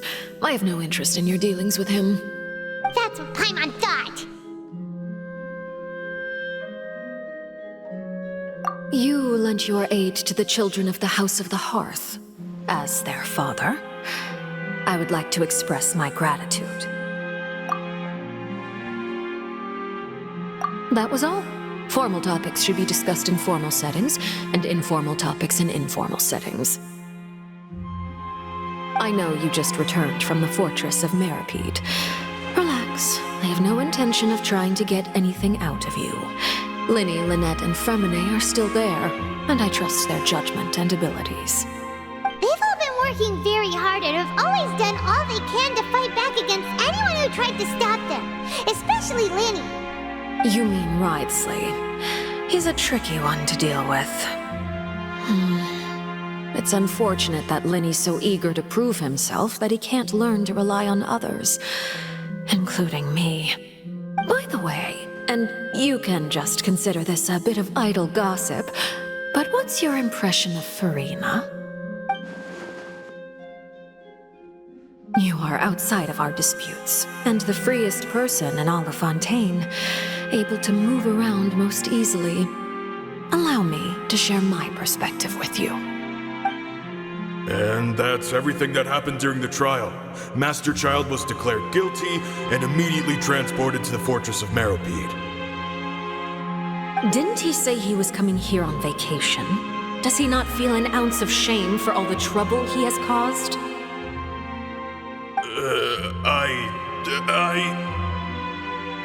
Forget it. He did give us an opportunity. I will be meeting someone shortly. Do you require help with any preparations? No need. I will take care of it myself. I need to meet with Furina, the Hydro Archon. She is at the heart of Fontain. But what's fascinating about her is that she often seems more like a celebrity than a working Archon. Oh? Come over here, you little critter, you!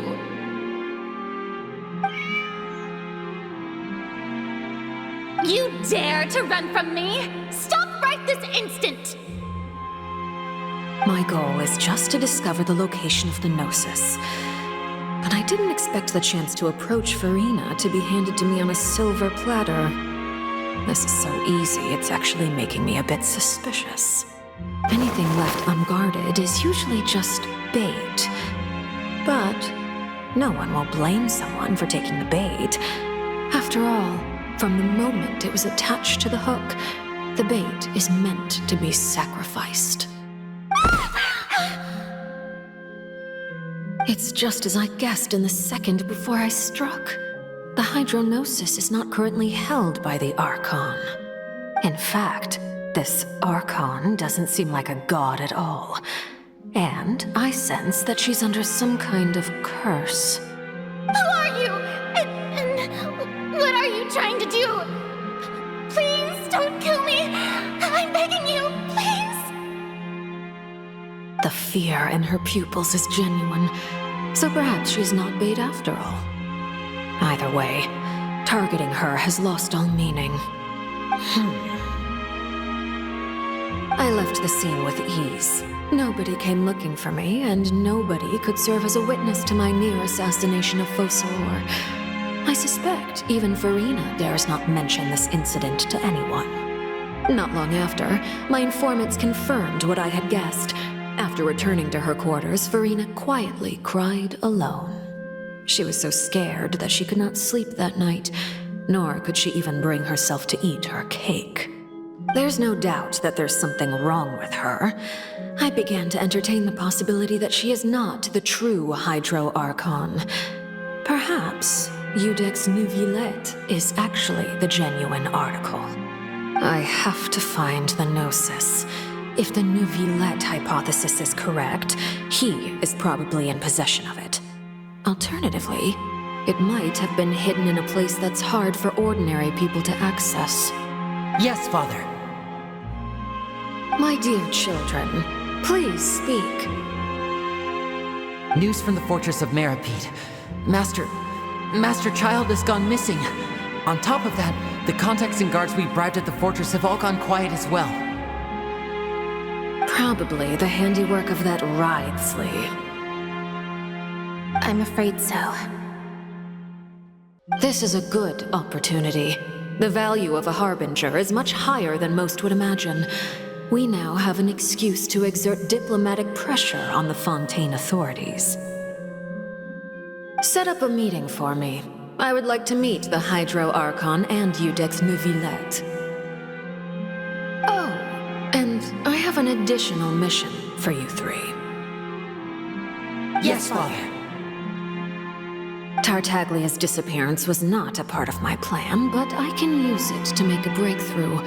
With this as my excuse, I can ask for an official audience and continue my investigation of Farina and Iudex Neuvillette. The initiative belongs to the House of the Hearth. My wish to investigate the fortress of Meripede will be a front. Lenny and his group will be responsible for the actual intelligence gathering.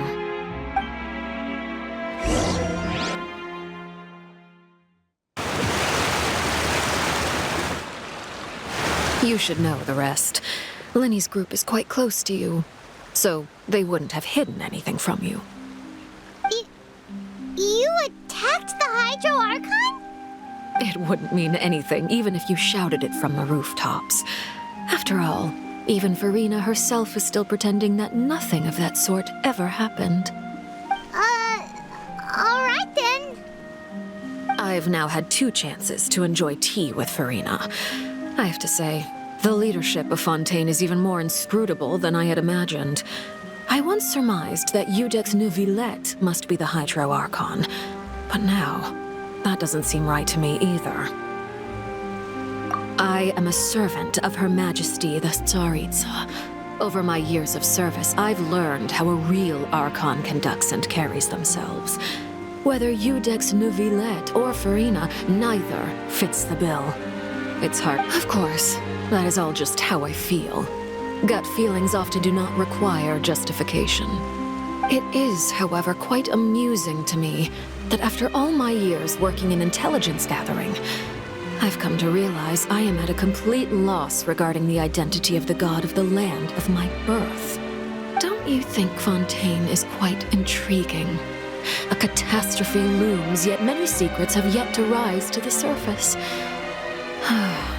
It looks like Fontainians will have no choice but to save themselves.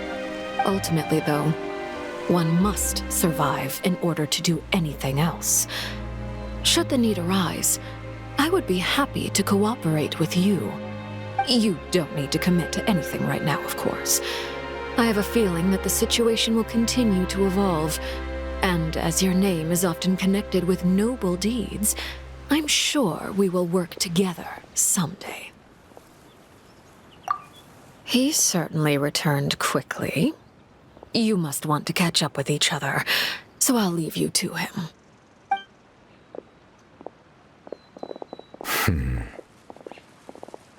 Neuvillette, is it over? For now, yes. But this issue will prove quite thorny in the long term. I'm concerned that sooner or later the prophesized events will occur. Thank you for protecting Farina. To put it simply, I used my power to force back the primordial sea and reseal the sluice gate.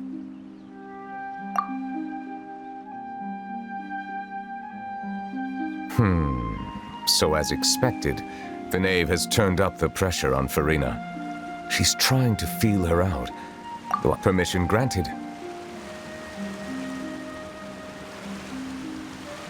Whoa. It can't be that you're the real Hydro Archon, right? But that's just a speculation on our part, though. You can't tell us? Then that's okay. We can talk about something else. We won't try to force you. You guys in Fontейn are super strange.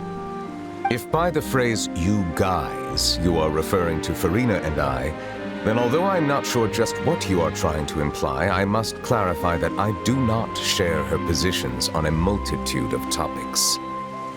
I believe so. The fortress has a long and complex history. It has seen much grief and suffering. And now, another catastrophe will soon be upon us. I mourn this turn of events. Huh? Why is it raining all of a sudden?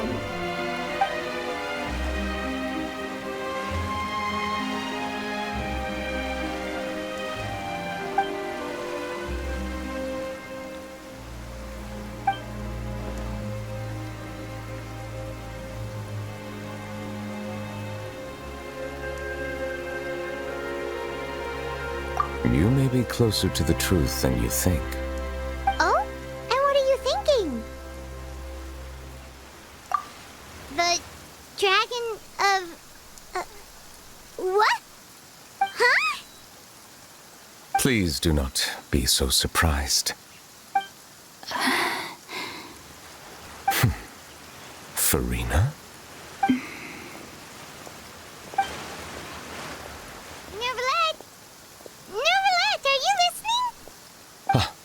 My apologies.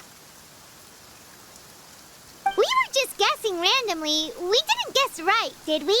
You're not actually the dragon sovereign of water, right?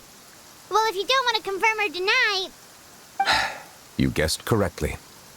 I sincerely hope you'll be able to keep this a secret for me. Right, of course. We'll definitely help you keep it a secret. There's still something Paimon wants to ask you, though. Please, go ahead. Well, if you are the dragon sovereign of water, and you were able to force back the primordial sea from the fortress, then since Fontaine's prophecy is all about seawater, couldn't you just use your power to solve the crisis? None of the currently living dragon sovereigns in the world, myself included, possess our full dragonhood. They say that when the first usurper arrived on Tivat, they seized a part of the dragon's power. Today, that stolen power is the basis of the Archon's authorities. There are 7 elemental Archons and 7 matching dragon sovereigns. The dragon sovereign of water who lived through that era perished a long time ago. As their successor, I know far less of that part of our ancient history. In any case, I believe I will not be able to do much unless the Archon disappears and returns their elemental authority to me. Given the status quo, however, I would recommend finding another way to deal with the prophecy. Oh, so even you can't solve it. I still have some urgent matters to attend to at my office. If you have any more questions regarding ancient history, you are welcome to discuss them with me at a later time. Please go right ahead. There's a place that Paimon wants to go too. Traveler, why don't we pay another visit to the Fortress of Meripede? We'll see you another time. Take care. Do my eyes deceive me, or did I just see 2 inmates come back after making it to the surface? Some strange winds blowing of late. We wanted to see how the fortress is doing. Is everything still all right? We're fine, for the most part. Neuvillette came down and took care of the worst of it. If that's the case, why don't you just ask him to stay here? Oh, yeah, what a brilliant plan. Let's go convince the Eudex himself to exchange the courts of Ffontaine for a puddle of water in the middle of nowhere. He came here in a hurry and left without even stopping for a cup of tea. He did remember to take Miss Sigewinne's gift with him, though. He sure sounds super busy. Miss Cloran has left as well. She also took her gift from Miss Sigewinne. Were the gifts milkshakes? Neuvillette got the milkshake. Cloran received lipstick instead. Those aren't even remotely alike. Well, it's Neuvillette's own fault for making Sigewinne worried about his health by working so much. But besides that, our head nurse is still pretty fond of picking out beauty products for the ladies. Oh, and I have some gifts here for you as well. Are these from Sigewinne too? Nope, they're from yours truly. You've already wrapped up your work at the fortress, so you can return to the surface at any time. You haven't yet served your full prison term, however, so you may continue to use your cell until your term is up. For real? Then we could stay here for a really long time? You may access the cafeteria for free. Hooray! Just remember to come complete your paperwork once it's time for your release. We're back in our cell again. We're no longer prisoners, though, so it really doesn't feel the same. Sure feels that way. But the truth is, we never did anything bad to begin with, so I'm not sure why we put so much pressure on ourselves. Huh? How did you know? Hey, that's not true! Alright. Okay, Paimon just wanted to say that we really are an amazing duo after all. It's like we've now gone to so many places together and become friends with so many people. We've never stopped traveling or stopped meeting new friends. There are so many bad things in the world, and we're just two people, but you're counting Paimon today? Aren't you the only adventurer here? Then let's ask Catherine to give Paimon an adventurer handbook as well. Paimon will also be an adventurer from today forward. Just the thoughts making Paimon giddy. Paimon's gonna crash, so you sleep soon too. The last time we fell asleep here, we woke up to a whole mess outside our cell. The primordial seawater nearly rose up.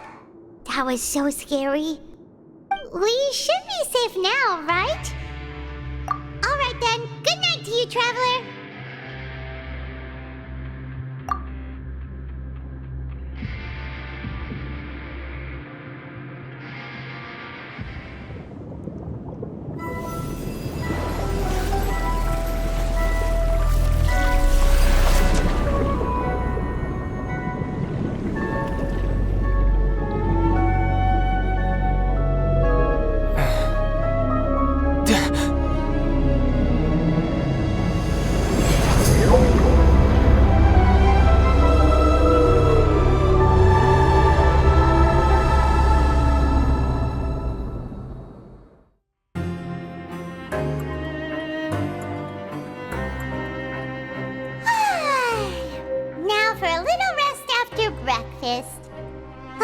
This is the life.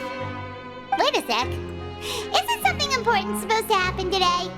Oh, today's our big day! We're supposed to leave the Fortress of Mirapede! Come on, we've got to go complete the release procedures now! Please, sign here. This document will be effective immediately upon signing, and you two may exit the Fortress of Mirapede via the regular... It's been so long since we've been to the surface. Let's hurry... Huh? What's happening?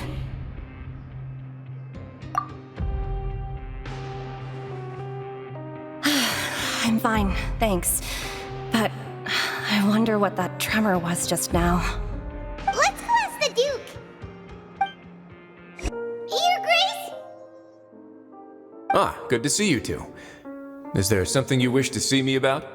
Yeah, what was with that earthquake just now? Ah, that. The tremor didn't originate from the seafloor.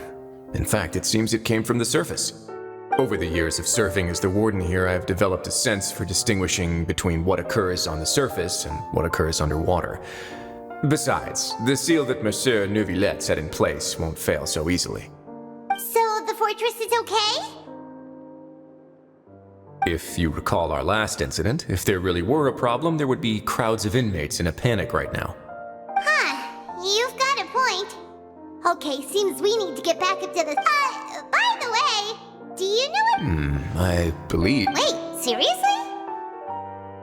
Ah, yes. Have you completed your release papers? Yep. It's you two. Are you leaving now? That's right! Today is our last day in prison! But now that Paimon says that, it doesn't feel like we were confined here. Oh yeah, Paimon feels fond of this place now! Then be sure to come back and visit. I'll miss you. If you've signed the release papers, then you're free to go. The guards will escort you out. You're not going to see us off? I knew you'd ask. All right, sure. Let's go. Well, you actually agreed. No worries, you must be busy. Paimon was just joking. Ah, so you do have a polite side, I see. After being down here for so long, I imagine you must feel like you're lacking companionship. Shall I come along? Yeah, don't worry. We'll come back to see you. Paimon really likes the cafeteria here. The chefs sure do know how to make good... I hope you won't be here as convicts the next time I see you. We'll do our best to stay out of trouble. Well, it seems our work in the Fortress of Meripede is finished. That's the end of another chapter in our journey. And since Nervalet was the one who asked us to come, we should probably go report to... You're going to see Monsieur Nervalet? Please pass on our kind regards. I'm sure just your regards will do, no? I believe it would be the polite thing to do. You're right. I've heard the Palais has been terribly busy these days. Tell him that I hope he hasn't been overwhelmed by the recent string of troubles. The Palais Mermonia sure is buzzing with activity today. Halt! Huh? Oh, it's you two. Apologies. Monsieur Nervalet did say you'd be welcome at any time. Excuse me, would you mind helping me take a look at this report? I'll be right there. Sorry, I've got my hands full here. But you can see yourselves in. Everyone's so busy. Seems a lot has been happening.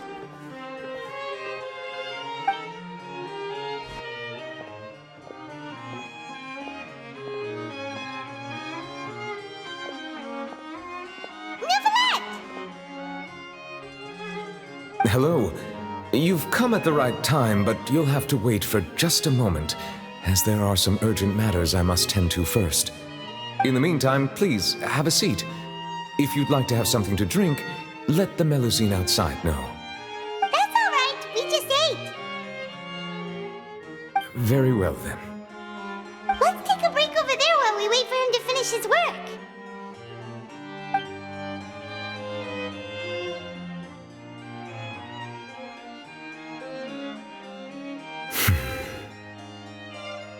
All right.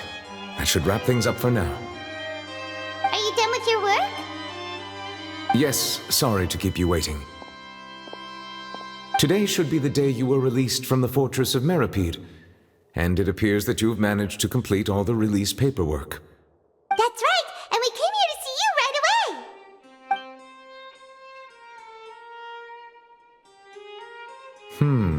away. A massive whale. Do you have any idea what that might be? Judging from your description, that cannot have occurred in any ordinary waters, but rather something like the primordial sea. A whale of that size and shape cannot usually be found in the waters of Tevat. Therefore, Immersed in primordial seawater? most people wouldn't be capable of entering in the first place. I'm not Yes? What is it? Ah, right! Paimon felt it too! We asked the Duke and he said it wasn't from underwater, so we figured you might know something about it. It turns out that I have just received a report about this particular matter. The source of the tremor was here on the surface near Poisson. After the shaking stopped, the water levels in the Poisson... The water levels rose? Oh no! What about all the people there? Fortunately, the water levels only rose for a short period of time, and have already returned to normal now. However, I still have a bad feeling if the change in water levels is connected with the leaking primordial seawater, and the situation in Poisson may be much worse than it appears. Navia should be in Poisson, right? We need to go check on her! I would also like to go there as soon as possible, but I'm afraid I can't leave just yet. We must immediately formulate disaster prevention plans for the surrounding coastal areas to avoid potential catastrophes. I'll have to ask you two to go to Poisson first. I'll meet you there to check on the situation once I finish things here.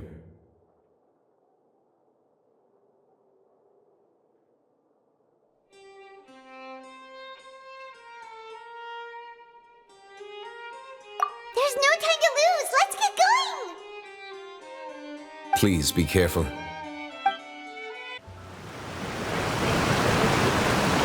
Oh no! What happened here?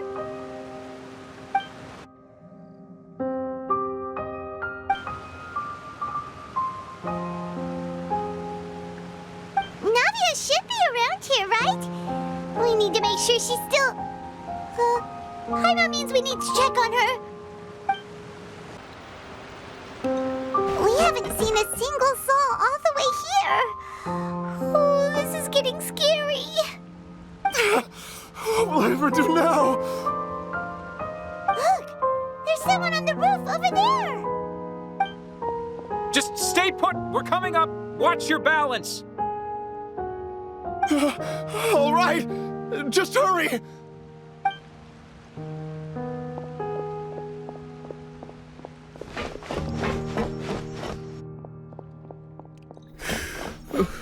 I'm not young anymore. How will I survive on my own? My desert. Oh, he looks pretty sad. My leg! My leg! How could this have happened? It hurts! Just hang in there. Help is on the way. You can hold my hand if it makes...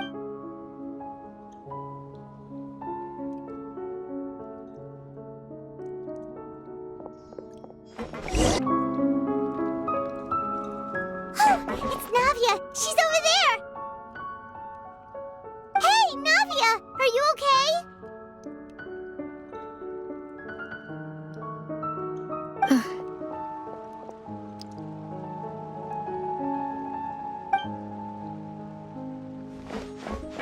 You're here. We heard there was a situation in Poisson, so we came as quickly as we could. Yes. As you can see, the water level suddenly rose.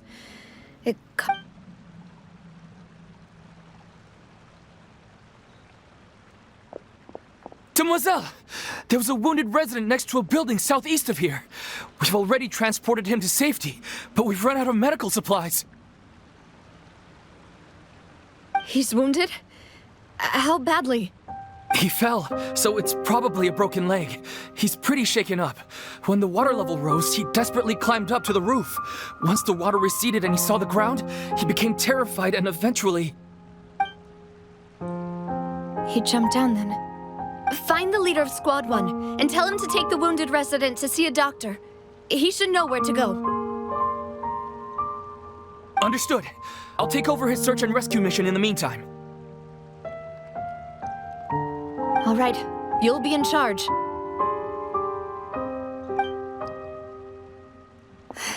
I'm sorry. Where were we? The situation in Poisson? Ah, right. Allow me to explain.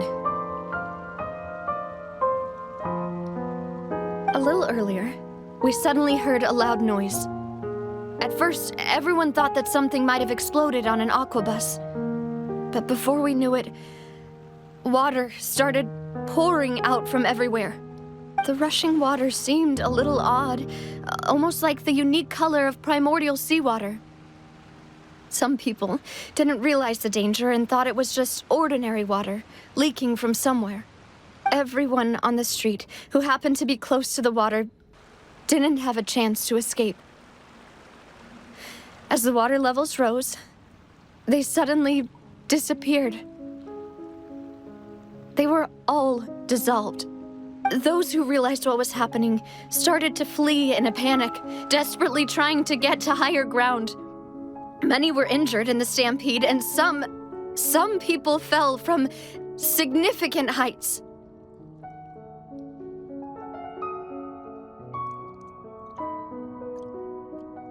The Spina di Rosula initiated rescue operations as quickly as possible, but there have been a lot of casualties. Fortunately, the water that flooded the area contained primordial seawater, so the lower levels of Poisson are... No one knows if this could happen again. All we can do for now is try our best to... How awful. And all of this just came out of nowhere. It was quite frightening indeed. I only... Is there any way we can help, Navia? Thank you for being so willing to help in a moment of crisis like this. You don't know how much it means to me. I really... can't...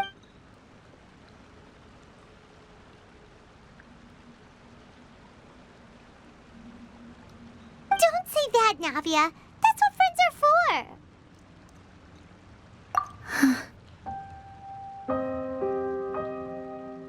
Demoiselle! We've got a situation here! I'll be right there. Sorry, I need to go for now. And off she goes. Seems it might be a while before she can take a break.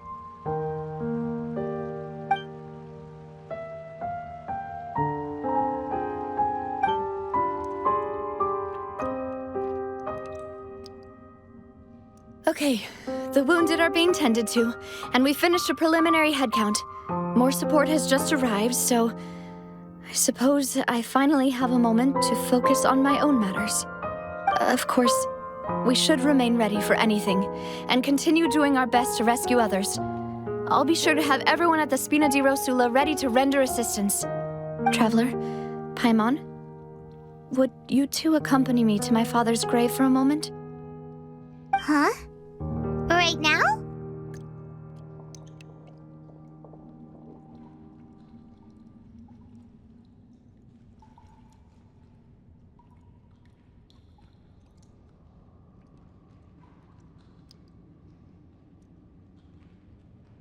Thank you.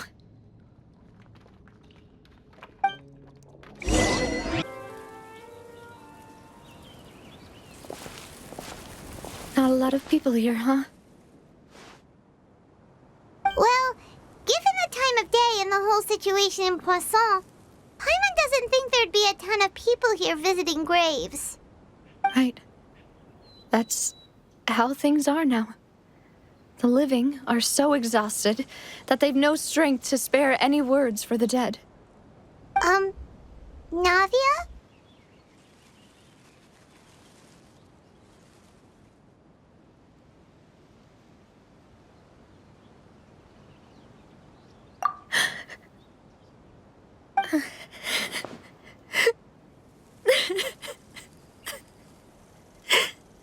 Navia, what's wrong? Sorry. I just... Malus and Silver, they won't ever come back here again. What should I do, Papa? Huh? What happened to them?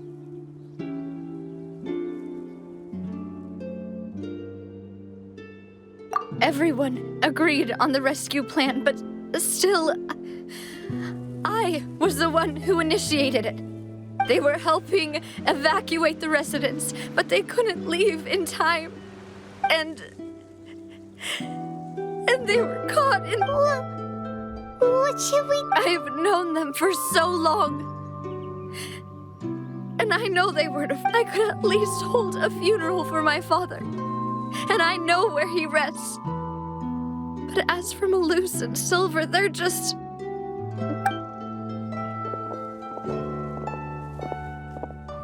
Everything looks so clean after it rains. Even the gravestones. I didn't expect that you'd enjoy a glass of red wine in front of Master Callus's grave. I can understand. Besides, the scenery here isn't half bad. See, it's not just me. I always want to bring something when I visit Papa. Perhaps we might even have a picnic. He wouldn't be angry, would he? How could Master ever be upset with you, Demoiselle? Yet the cemetery is the home of those who have passed, is it not? Everyone ends up here sooner or later, no matter who you are. Buying yourself a plot in advance, are you? No need yet.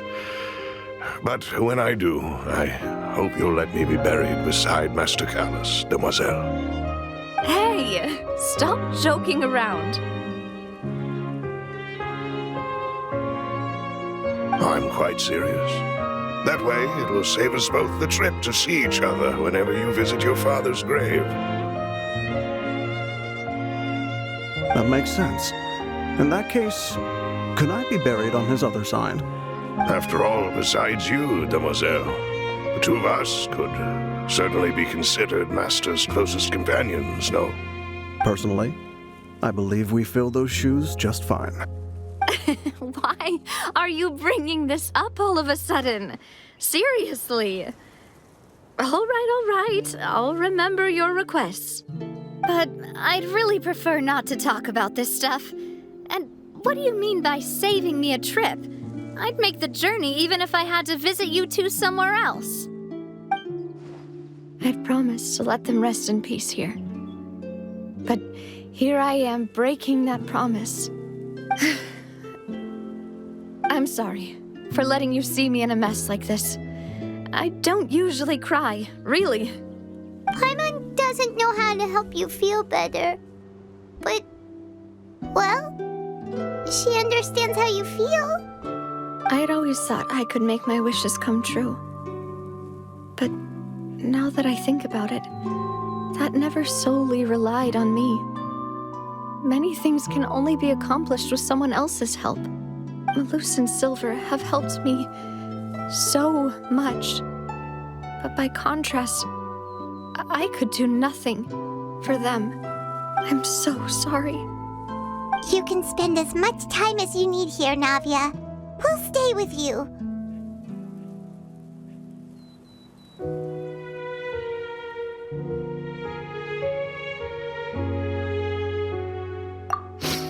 Thank you. Right now, you don't know how much that means. By the way, you can have a look at this. It's a list of victims from the incident that took place here. Obena, Khan, Burnett, Giverny, Francine, Karina, Daisy Ray, Joinville, Julianne, Esson, as well as Malus and Silver. So, everyone else is safe.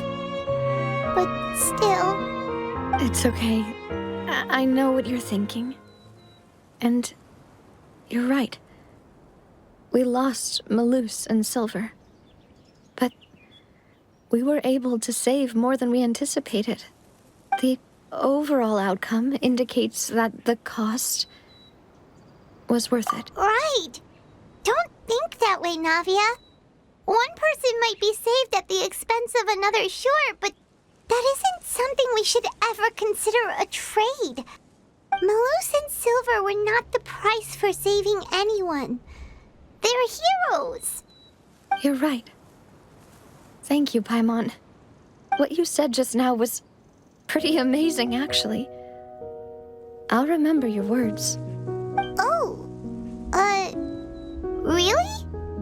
Seems you've become more eloquent in the time since we last met. The knave?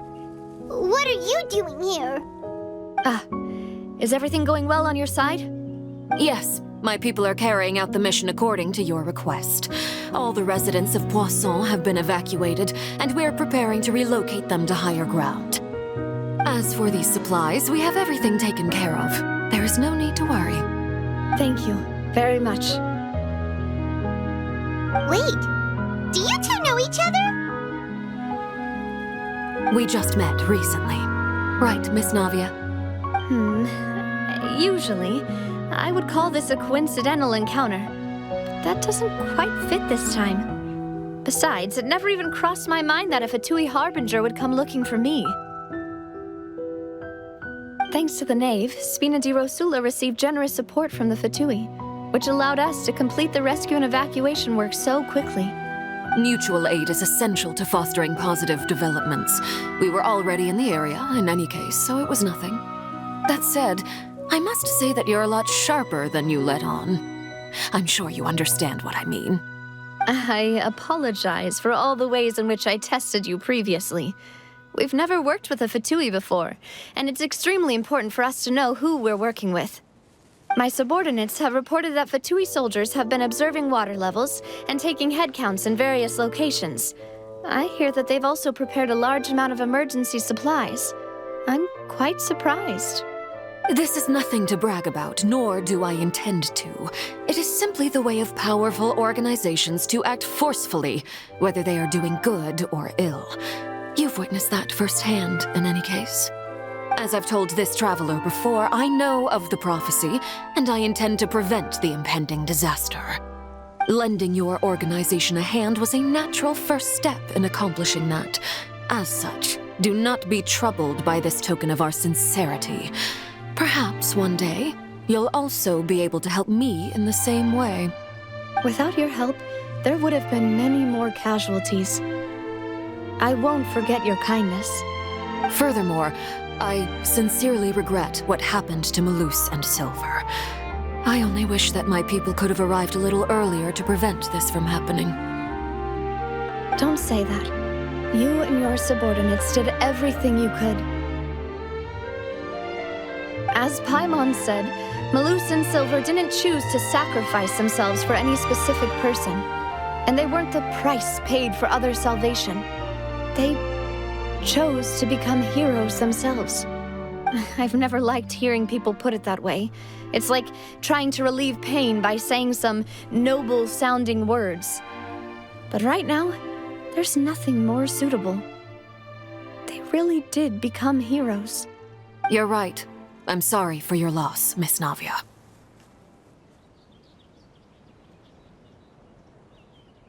Water is life to Fontaine's people, and it also spells disaster. It's no wonder that people always say that prophecies represent fate. Fortunately, I've never been one for such opinions. So, you're one who will try to change fate, then? Of course. That is why I'm going to Hotel Bouffe de Thé. I still have some things to take care of, and the children need my attention. By the way, Traveler, Paimon, one more thing.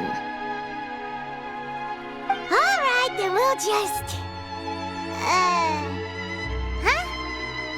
This isn't right. Paimon thought you would ask us to walk with you for a moment so you could tell us something in private. That is a clever and useful conversation technique, which I do like to use when necessary. But there's no need today. It would not hurt to have Miss Navia listening in. Traveler, I'm sure you remember that I said we could work together when we had the chance. You and I both know that there may be issues with the Primordial Sea. Previously, it was the Fortress of Meripede's sluice gate, and this time it was the water levels in Poisson. These are both signals.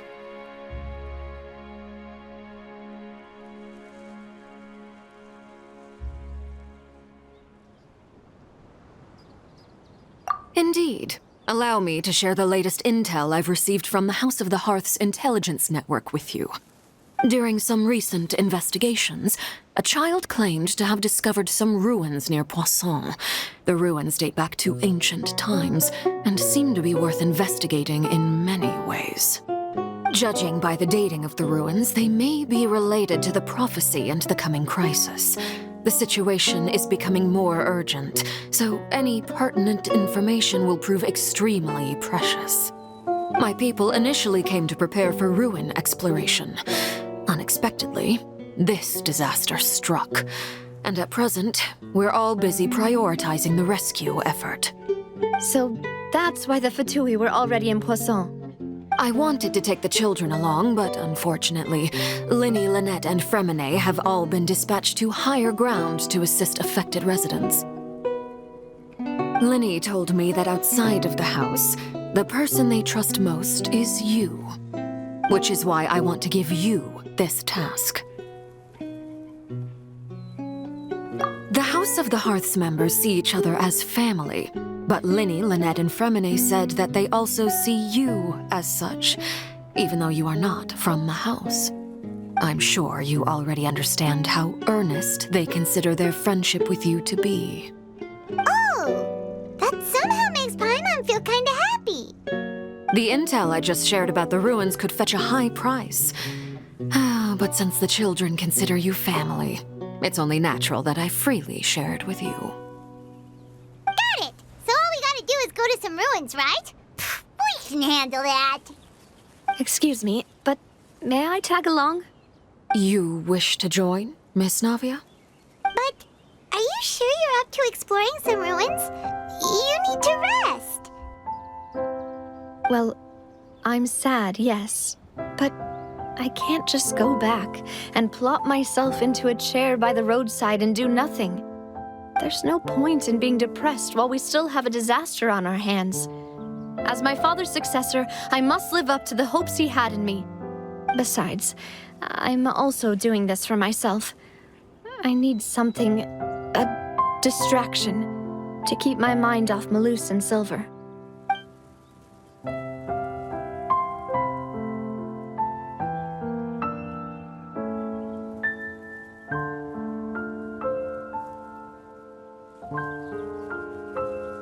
Since you put it that way, I have no objections. What do you say, traveler?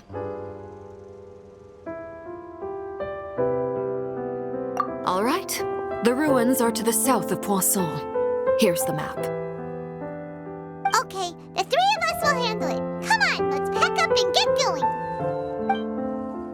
So, are these the ruins the knave was talking about? Whoa, talk about old. They seem to be pretty ancient, all right. Let's go in and have a look. Just be careful. This place has also been contaminated by primordial seawater. Yeah. And a lot of it, too. A Fontainian would most likely dissolve the moment they fell in. Right! You can't go down if there's primordial seawater. It's too dangerous, and it won't be any help for you to just stay here.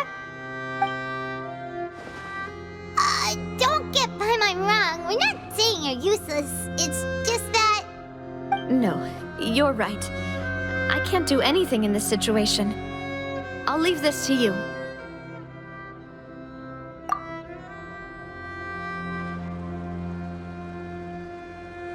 That complicates things. Maybe the only way left is forward. In that case, do you want to wait for us here? The water levels here are unstable, and there's a chance the water will rise. So staying here wouldn't be safe either. I'll go together with you. Perhaps we'll find the exit just up... All right. Come with us for now then, but please be careful.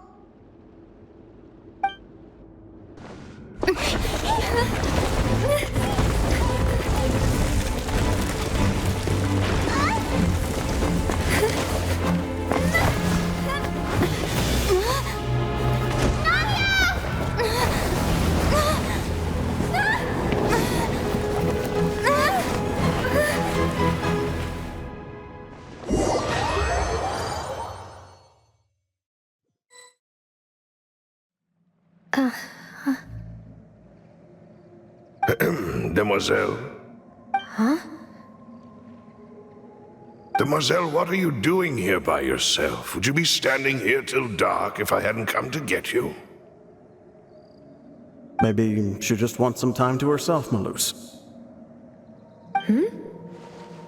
Oh, was I sleeping? Yes, it would appear so. I must be tired. That's quite possible. However, you were the one that suggested we go out for a walk. Oh, right. I nearly forgot. It must have slipped my mind when I dozed off. I haven't had a nap today yet. Have I? This is a familiar feeling, yet something's a little strange. Is something the matter, Demoiselle? Oh, no. No, I'm fine. I was just trying to recall why we came out for a walk. Do you remember Mr. Giverny? He'd requested our help before with foreign merchants who had a debt dispute with him, and we'd resolved the matter not long ago. We were headed to see how things were going with him at the moment. Ah, right. Yes. I remember now. Oh, Miss Navia. Ah, Mr. Malus, and Mr. Silver, too. It's good to see all of you. How have you been? I've been great, Thanks to your help, those bothersome merchants finally realized that I wasn't the one they were looking for. Why, I wasn't even the guarantor for that person. They were knocking at my door day and night. Even my neighbor, Obina, was getting fed up with them. Sometimes force is required to calm someone down and get them to listen to what you have to say. That's right. Oh, by the way, Burnett, what was it that you wanted to give to Miss Navia again? Oh, yes. One moment, I have it right here. Miss Navia, these are some flower seeds that I prepared. Please take them.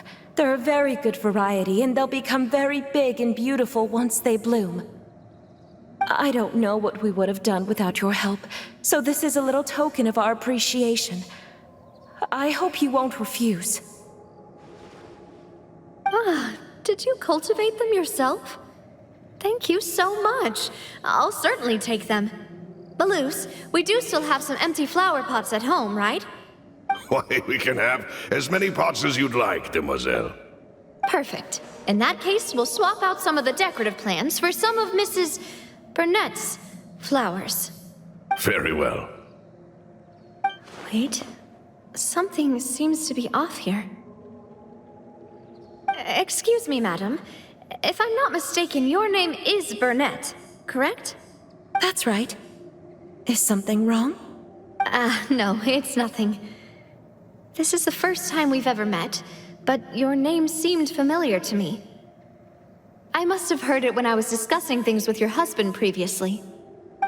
I've heard this name before. Sometime recently, I'm sure of it. And why are there so few people around here? Where did everyone go? We must mind the time, demoiselle. We still have important things to attend to today. Huh? We do? Like what? Well, now, did you forget? Miss Navia, here you are! I've been looking for you. Please, come to the Opera House. Your trial is about to begin. My trial? Wait, why would I need to go to the Opera House? Yes, she's right, demoiselle. It's just about time now, so we should get going. Oh? All right then.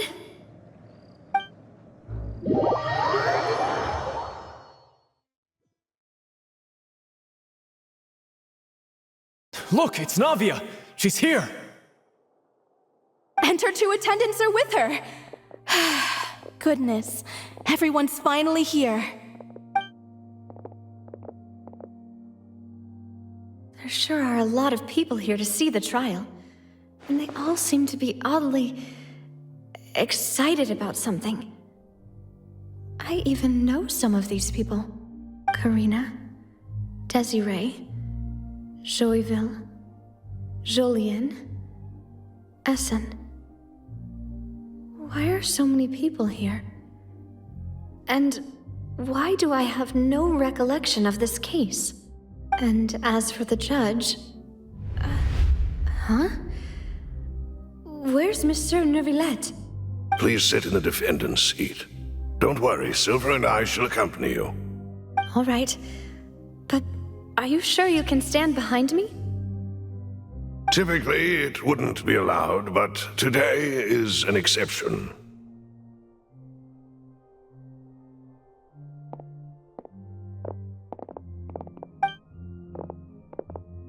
Hey, what kind of place do they think this is? Come on, do they have any idea what they're doing? Seriously.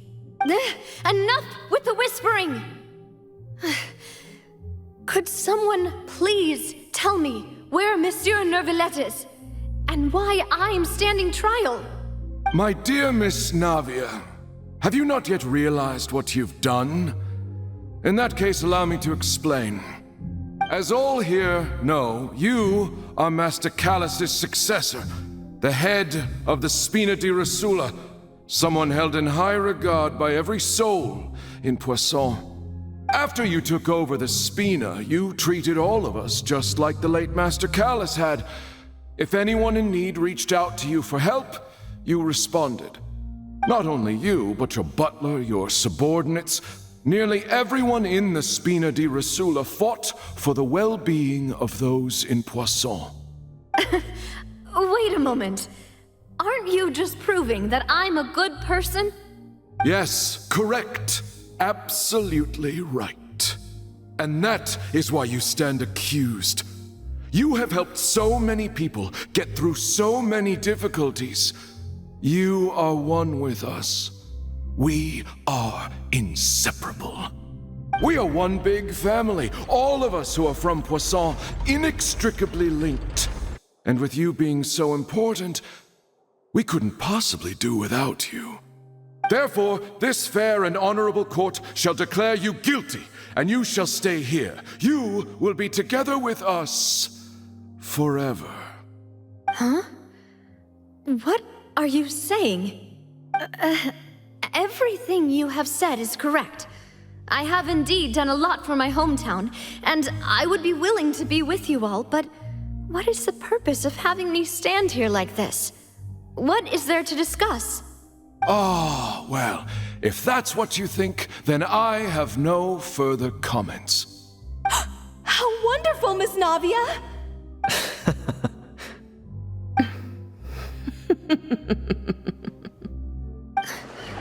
I know all these people.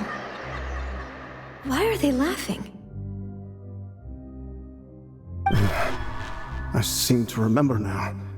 Yes, I get it. This trial is... Wait just a moment. This isn't right! Malus? What was that, Mr. Malus?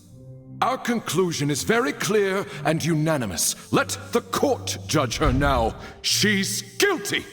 Stay here, Navia! You're one of us! Demoiselle, don't admit guilt. This trial means to keep you here forever. I wish to exercise my right to defend Our Lady. Mistress Ronville, you only know of Navia's goodness, but nothing of her utterly independent mind. She was born a free and independent spirit. She has never been tied down by anything. Indeed, even the death of Master Callus couldn't stop her. Her actions cannot serve as proof that she identifies herself as part of any group. She merely acted as an individual, extending her hand to help others. Please do not mistake her actions as being otherwise. Really? As an individual, you say? Don't forget, we are all Fontainians here. This is the nation of justice, the nation of Hydro. Even if Miss Navia only voluntarily rendered her assistance, that doesn't change the fact that her beautiful soul must return to everyone. Water accepts all, blends with all. It will surely accept her kindness. Everything is measured here in the nation of Hydro, and in the end, everyone shall meld together. Thus, when a unanimous opinion emerges, that opinion represents justice. Now I speak for everyone. Our opinion is consistent. Navia should stay. We and Navia are one. And you would call this justice? Preposterous. You are merely jealous that Demoiselle still has a chance to exist as an individual. Have you forgotten how much you all once longed to become individuals, to become independent? Do you mean to defy our justice? If your justice is flawed, then why should we acknowledge it? As you said, we can also have our own justice. Silver and I shall defend Demoiselle. And that is how we will enforce justice. Ugh, my head... It hurts. Demoiselle. Silver, it hurts. My head is spinning. All I can see is stars swirling in front of me. I remember now. Everything that seemed odd from the very beginning.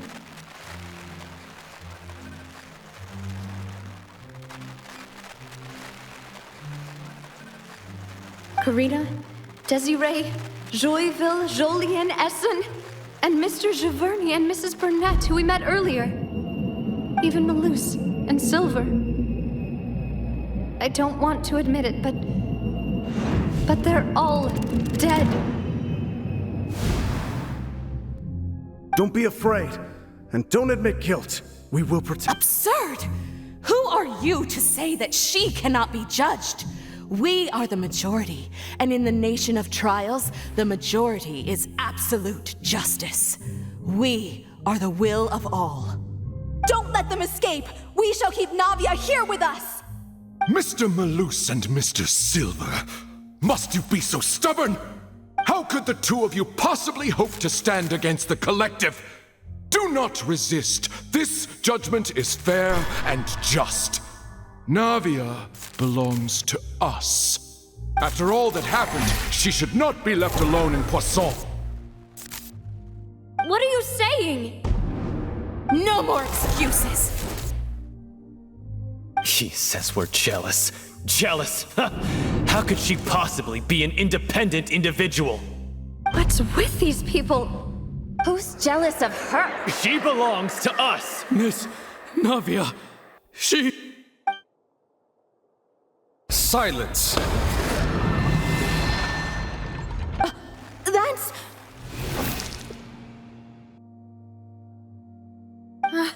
Monsieur Neuvillette! Such commotion is prohibited in the court.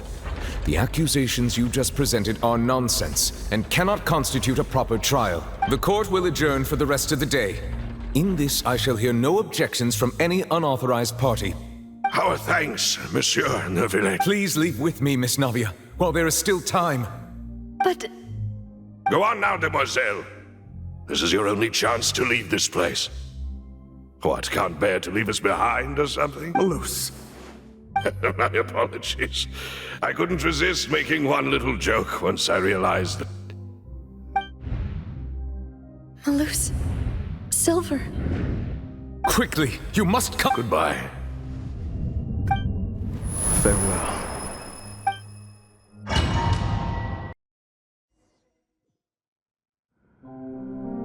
No, wait! Just a second! Navia? You're awake. Good. I must have been dreaming. Malus and Silver were still alive, and they were defending me at some insane trial. It looks like you're all right.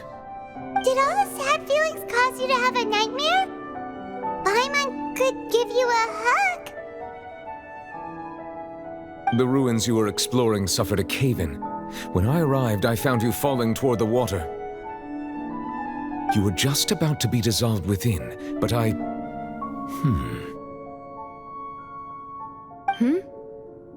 What is it? I think I saw two Oceanids protecting you. It was only for a moment, perhaps even a fraction of a second, but they gave me the chance to retrieve you. Were it not for their intervention, I would not have been able to rescue you before your consciousness dissipated.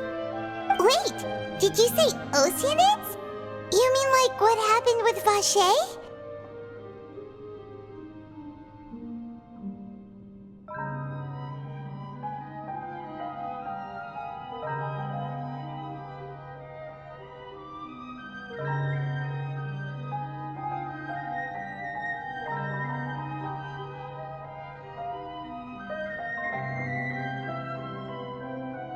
Perhaps those two Oceanids were the people you saw in your dream. I always told them that they didn't have to protect me. To think that they'd keep doing so even after death.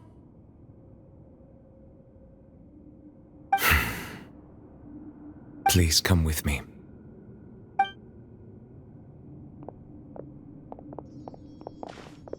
Neuvillette, are you okay? Oh, I am quite all right. Perhaps there's something we could chat about? Why do you look so stiff all of a sudden? Oh, Paimon knows. You're the type who feels awkward when there's nothing to talk about, right? I merely thought that we should give Navia some time to herself. Huh? Why didn't you just say so then? Don't you think it's even more awkward to call us over like this and then have nothing to talk about? I suppose so. Ah, Sigewinne. I hope all is well with her these days. Her work in the Fortress of Meropide has not been too much for her, has it? No way, don't worry. She's doing fine down there. She's an amazing head nurse. I see. Well, that is good. I have always worried that Sigewinne would need a lot of time to understand the world of humanity, just as I have. Oh, and the Duke also says hi. Even though Sigewinne made him do that. He hopes that you haven't been overwhelmed by all that's happened lately. Thank you. I have indeed been busy lately, and I also hope that everything is going well in the Fortress of Meropide. He still doesn't know what to talk about. Let's chat about something else then.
Neverlet, you're probably quite the swimmer, huh? Yes, of course. This isn't going anywhere. Let's try something else. How did you find these ruins? Did the knave tell you? Yes, in fact. I had arranged to meet you in Poisson, but when I arrived, I discovered that the Fatui were helping the residents evacuate. They had even transported a large quantity of supplies to the area. Amid my astonishment, I ran into the knave, and we had a chat. She informed me that she had asked you to investigate the ancient ruins here. Yeah, we originally planned to meet up with you, but we thought you might still be busy with all those official documents. We didn't think exploring the ruins would take very long, and who would have thought you'd wrap things up so quickly?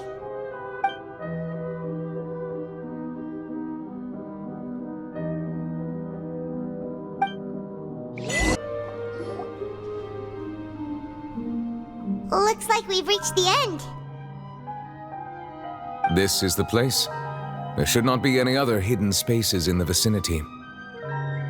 The path sure had some twists and turns, but it turns out that this place isn't actually that big.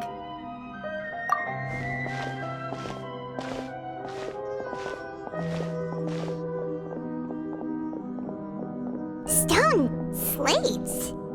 It seems like they were put here as an offering. Could we take them down and have a look? Perhaps we should just leave them be for now.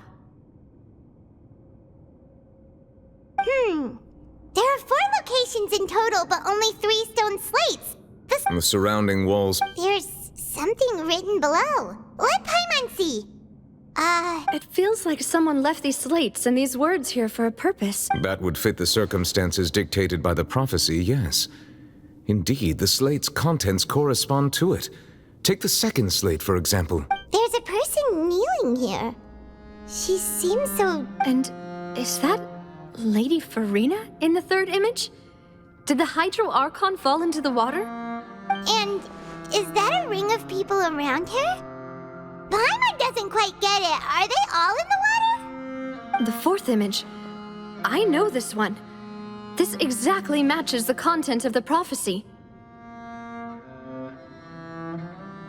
The people will all be dissolved into the waters, and only the Hydro Archon will remain, weeping on her throne.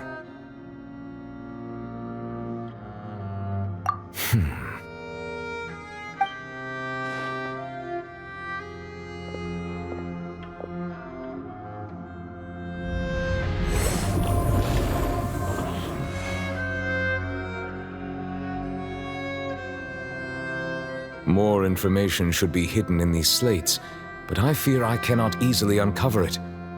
Don't blame yourself, Monsieur Neuvillette. Deciphering ancient stone slates isn't one of your duties. Ooh, Paimon's getting the chills just looking at these slates. This says that it's the history of the future, right? That means the prophecy's sure to come true. I really hope it doesn't mean that. Still, Paimon feels like these images are kind of weird when you look at them together.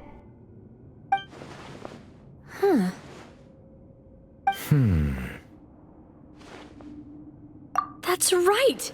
If the images are in chronological order, shouldn't the fourth, the waters drowning Ffontaine, come before the third, where the Hydro Archon herself falls into the water? And yet the order is reversed here. If we go by timing, Lady Farina only emerges in the third image. That means that the person in the second image might be the previous Hydro Archon. Egeria, then. I had never met her, but her appearance here does match the records. The previous Archon kneeling before the floating island in the skies, as if confessing a sin. Did she herself commit that sin? And if not, why would she be in such a posture? Also, I'm still wondering why these ancient stone slates are here at all. Judging from their contents, could this place be the origin of the prophecy?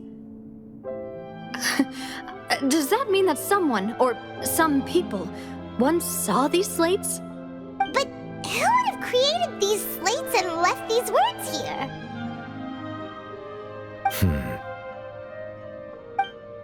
It seems that any further clues will have to come from Farina. In that case, there's no time to lose. There's nothing else to be gained here, so let's head back first. Yeah, we'd better get somewhere safe for now.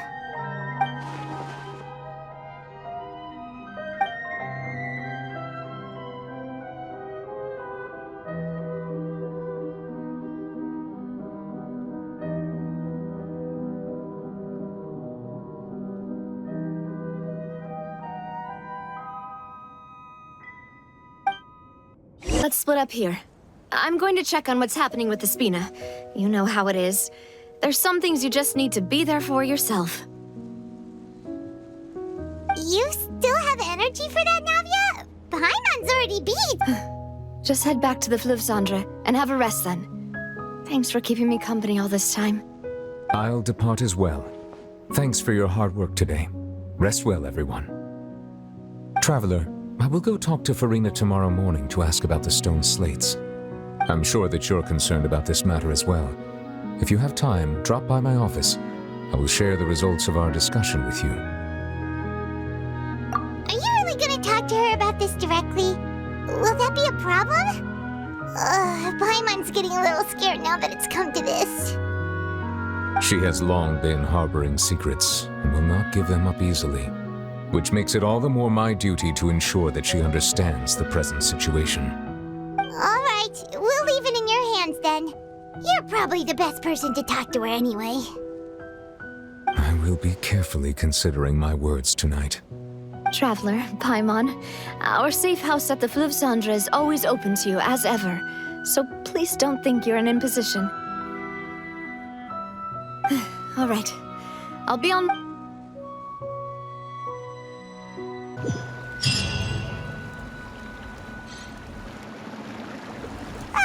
We're finally back! Welcome back. We've got a special menu prepared for you two tonight. Yay! And there's good food too! Navi, no, the boss is the best.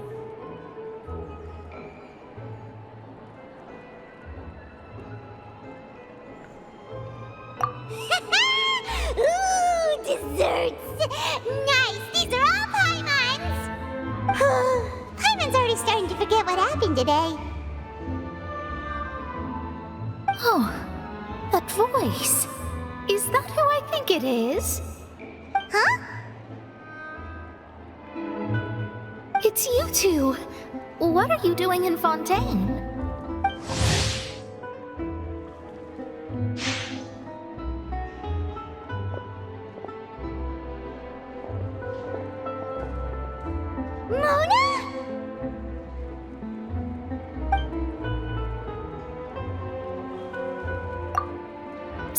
Obviously, nobody just uses a scry glass whenever they've got time to just see who they'll meet on the road. Still, we didn't expect to see you here. Wait, you're not a Fontainian, are you, Mona? Well, I have some business to attend to here, so I booked a hotel in the city. I was just out for a stroll when I bumped into you. Why did you think I was from Ffontein, though? Is that because Magistus doesn't sound much like a Mondstadter surname? Yeah, let's go with it. Well, I used to have my own surname, which was, well, some other thing. Either way, the old hag told me when she took me as her disciple that the first step to being a great astrologist's pupil was to change that name. There was nothing for it, really. She really is amazing at astrology, so I changed my name to what it is now according to her wishes. To my surprise, however, Magistus is not the name of some ancient house or clan. It isn't? Nope. Although it is used by us in place of surnames, it generally just means great. Wow! Imagine including a boast in your name. Wait, are you gonna have to put that into your genealogy as well? I reckon so. In any case, I'd give my disciple a name like this as well, if I were to take one. Astromancer Barbeloth Trismegistus. Whoa, that's a long one. Does it also mean great or something? My name means Mona the Great Astrologist. As for the old hag, hers is, in plain speech, the thrice-as-great Scholar of the Stars. Just take it as a title specific to astrologists. Thrice as great? That's so petty. I know, right? That's just how she is. She used to call herself Magistus, actually, but when she took me in, she changed her name to Trismegistus. Talk about excessive. Magistus is thus the calling card of our school, so to speak, which makes it about the same as a surname. It's all right if you don't get it. You can look into it further. That sounds terrible! But anyway, you're not Fontainian, are you, Mona? You're from Mondstadt, right? Well, I was born in Mondstadt, yes. My parents migrated to Dornman Port, and I traveled with the old hag for a while, after which I settled down in Mondstadt's. Oh, that's a good thing then. At least we know you won't be dissolved by Fontaine's waters. Speaking of that, I'm sure you're aware that a bunch of things have happened here in Fontaine, right? I know you're not a local, but I'd avoid getting too close to any water that looks strange all the same. There's something ominous about it. Well, the water, I mean.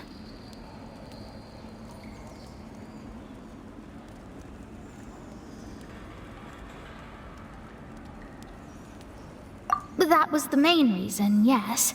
Just a while back, the Steambird invited me to take part in a panel and speak about the circulation of the prophecy as an astrologist. The invitation was sent quite early on. I don't think anyone expected Fontaine to be in this much trouble. What do you make of that prophecy, Mona? Just tell us what you think as an astrologist. Your word would go a long way to make things more certain and less scary.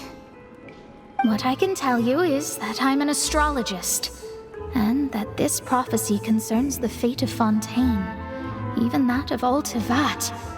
Ascertaining this is akin to reading the fortune of the whole world.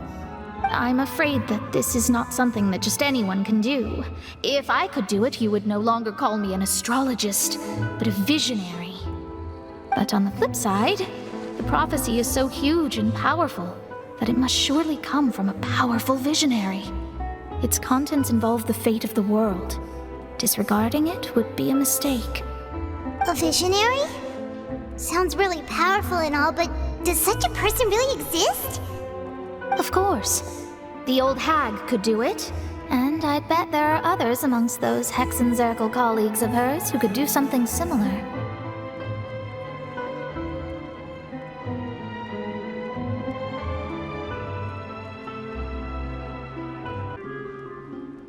Huh? Are you sure? All right, I'll help you. It isn't often that I see you with such a serious look on your face. I'll tell you once I hear back from her. Thanks, Mona! You're amazing as always! Oh, well, this is something only I can do after all.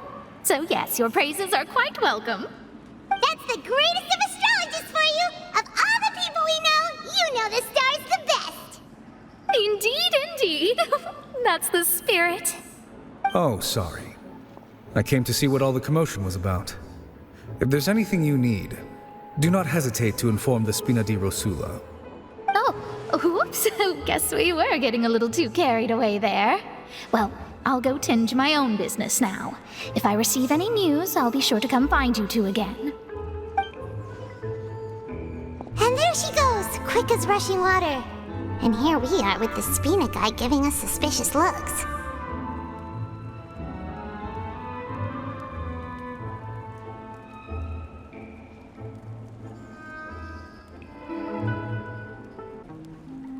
Right, but we were able to recruit Mona's help, didn't we? Our Fontainian friends will thank us someday.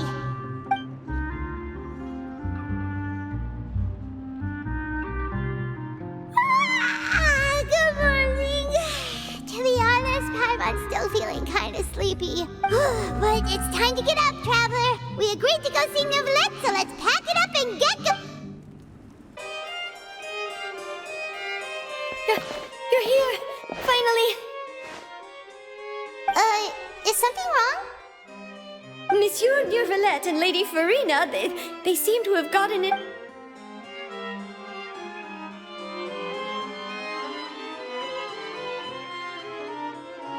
Like I said, I've already explained everything. And yet the problem has not been properly solved. There is little space for excuses between us. It is not my intention to offend you, but please tell me where you stand. You are the Hydro Archon Focalor, are you not? Look at this. This is a list of the victims from the recent Poisson incident.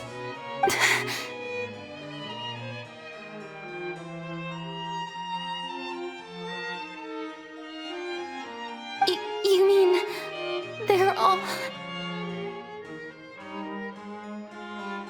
We did not arrive in time to avert this disaster, and I will not have it happen again. I will say this once more. You must tell me everything you know. Yesterday, I found 3 stone slates in some ancient ruins near Poisson. Do you know anything about those? Seriously? You're questioning me like this is a court case now. I don't know anything about that. But you found them in some ancient ruins, you say? That's correct, which is why I came to ask you some questions. There should have been 4 slates, but one of them was missing. The other 3 feature different images that seem to correlate to the prophecy. The prophecy? The second of these slates depicts the previous Hydro Archon Egeria kneeling before a floating island in the sky, as if confessing something. Do you know nothing of this either? I don't. I've never seen such slates. I'll ask you again. Do you really have no information regarding the previous Archon? My deciphering of the slates indicates that the Hydro Archon Egeria once had to confess to, or apologize for, a certain sin. If anyone would know about it, it should be you. All gods don't have the same secrets, you know. She was herself and I'm me. Is it really so strange that I know nothing? I understand your concerns, but I'm sorry. I just don't have anything to tell you. Forgive me for saying this now, Lady Farina, but I have long known of your various secret investigations into certain matters. There are several indications that you have been investigating the prophecy on the sly. This is not strange in itself, considering that you are the Hydro Archon. But it is strange that you should also claim to not know any of Egeria's secrets, as well as do nothing following your inquiries. You have never been as superficial as you have presented yourself to be, nor are you a fool. And yet, your behavior... So you've been watching me all this time, have you? I didn't... You... Well, Well, since you know about my secret investigations, then you should know I'm actually working to take care of it. There's no point questioning or suspecting me. You're the Eudix, but you're still my subordinate. You should be following my lead. Just trust in me, your Archon, and do as I say. Never mind whether you can truly convince yourself to or not. It'll all turn out fine. That's all I have to say. We do not discuss this matter again. Oh, the opera's about to start. Toodle!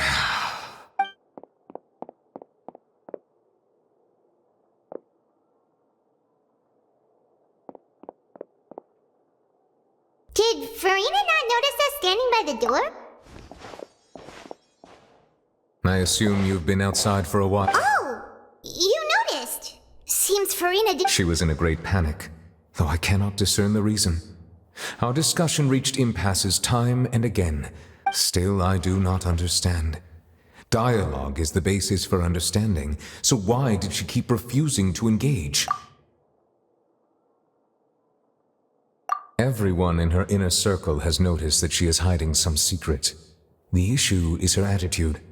I fear that she will not reveal anything. We may have to create a situation in which she will have no choice but to speak. Oh? Like what? Normally, people will only reveal the truth when standing trial. Perhaps we must have the Hydro Archon experience just such a scenario. But Farina's seen so many trials, and she's really good at dodging questions. How do we make sure that she won't just slip away at the first chance she gets?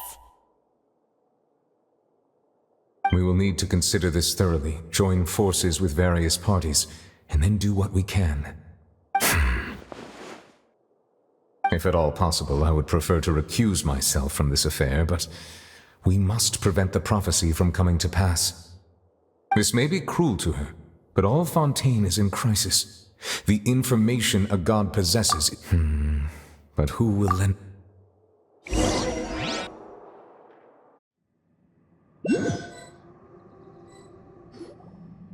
Well, that's everyone, huh? Speaking of which, it was pretty smart of you to think of hiding here. Poisson was just involved in a disaster, so it's presently devoid of people. That naturally makes it the best choice. And here you are drinking tea like it's the most natural thing in the world, huh? That's what families should do. Sit and enjoy a leisurely time together. It's nice to enjoy tea here, you know? Care for a cup? Lend me your ears, everyone. Or perhaps one of you might like to start us off. How about you, friend? Me? No, I don't think I can. Then, how about you, good sir? I fear that I will cause the mood on this boat to become as somber as it is in court. Well then, I guess we're lucky we've got a local like me to organize things. Wonderful, the spotlight at last. I guess I'll be facilitating things from here. That was a little long-winded, don't you think? Oh, you might be right. Anyway, to cut to the chase, our friend here, the Traveler, has brought us together to discuss something. As for what that is, well, let's start by saying that we'll be pooling our efforts together to create a series of traps. Oh, how intriguing. Well, it's just an expression, really. One that I just learned from Chlorand, and used on the spot. So, let's invite her to explain in detail. A round of applause, please.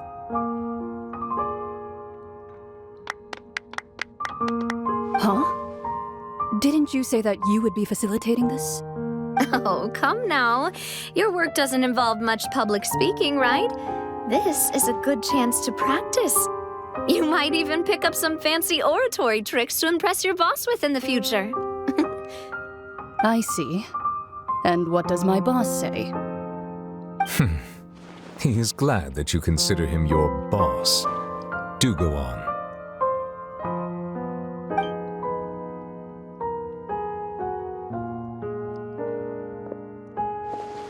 In that case, do any of you have experience hunting? Not that I recall. Fremine and I once used a wooden stick in a basket to catch wild rabbits when we were younger. As for Lynette, oh, right. You were sick that day, weren't you? I've also gone diving to catch some fish before. Does that count? I'm afraid not. You may or may not have heard, but Fontaine once played host to a group known as the Marechaussee Hunters. Though that was their name, they did not hunt animals, but rather various monsters left behind by the ancient dynasty of King Remus. Today, Fontaine's monster population has already thinned greatly, so the hunters have blended back into society, taking up arms in other lines of work. They even left a unique methodology of hunting in their wake. A trap comprises of the following components: bait, a trigger, and a containment device. Sometimes a lethal implement will also be necessary to deal with the prey. So, if we were to build a trap together, right now, what would you choose to build it with? For me, I would prefer something basket-shaped. Pigeons and rabbits will see the bait and naturally enter the snare. Our line of work requires a deft hand, and we're some of the best in the industry, so you can count on our techniques. You used some of those techniques while moving the people of Poisson, didn't you? My subordinates mentioned that you even performed some magic for the bawling children. Yes, and I even managed to gather some intelligence in the meantime. I'm quite the multitasker if I do say so myself. I'm afraid I can't claim that as my strong suit. I prefer more stable methods, like placing bait in the water and waiting for the fish to come within reach. That's the kind of method I would count on. Calm and steady. Exactly the kind of person who would catch loads of fish. And I can be their assistant. With discretion, I'm sure. I'd probably use some sort of mechanical animal. Papa once bought me some small clockwork squirrels, mice, and such. When placed in the forest, they can attract others of their kind. I remember that you liked those too, didn't you? I did. And that would be a good way to go about it. If they're realistic enough, animals of the same kind will follow them all the way to the trap. What about you, Monsieur Neuvillette? I fear I do not have any related experience. That makes sense. You usually solve problems directly, without the use of any such tricks. But I do have one more question for you, Monsieur. If we were to create a trap now, how would you design it? I would like for it to be effective, but bring no harm to the prey. A more gentle trap would be ideal. Kind, as always. However, our intention doesn't necessarily change the containment device and the type of implement we need.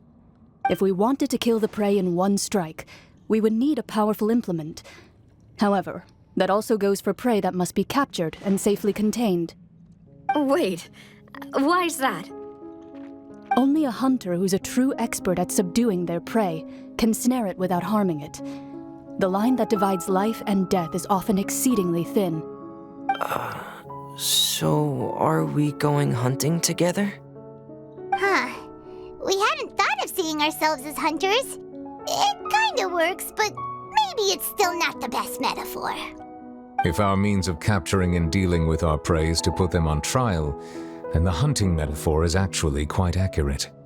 But we shall require much more courage than any hunter to judge a god. Oh, so that's what's going on. Sounds very interesting.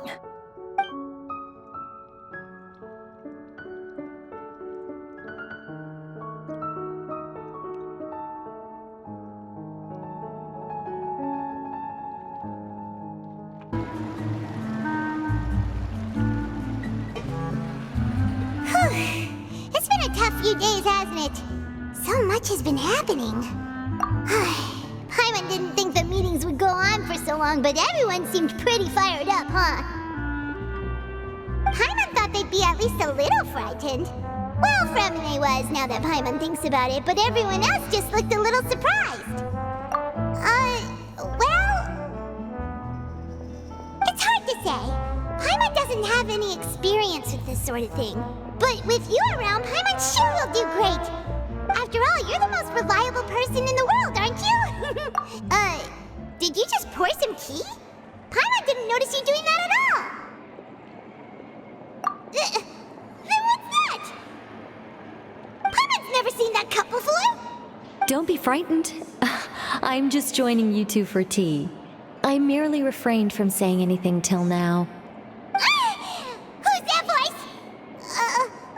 But there's no one here. What a strange conclusion. But also such an interesting one. You two make such a fascinating combo. And yet, even you feel confused. As such, I couldn't resist but come by. Consider me a passerby, just accepting a commission from my friend's disciple on a whim.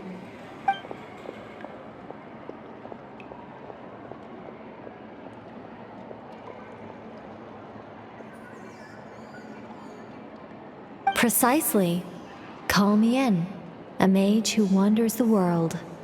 At least, that's how my friends have suggested I introduce myself.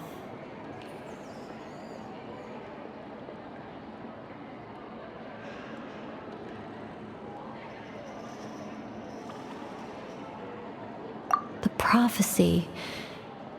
Yes, what has been prophesied will be fulfilled. You may view such things as the history of the future. What? Then... People call such things fate, and it is written in the stars. Ah, so you've caught on. Just as prophecies are usually only the future as seen from the perspectives of the gods, could things be happening in hidden corners, where the gods' gaze does not fall? Are the things that you shall see different from the fate that the gods perceive?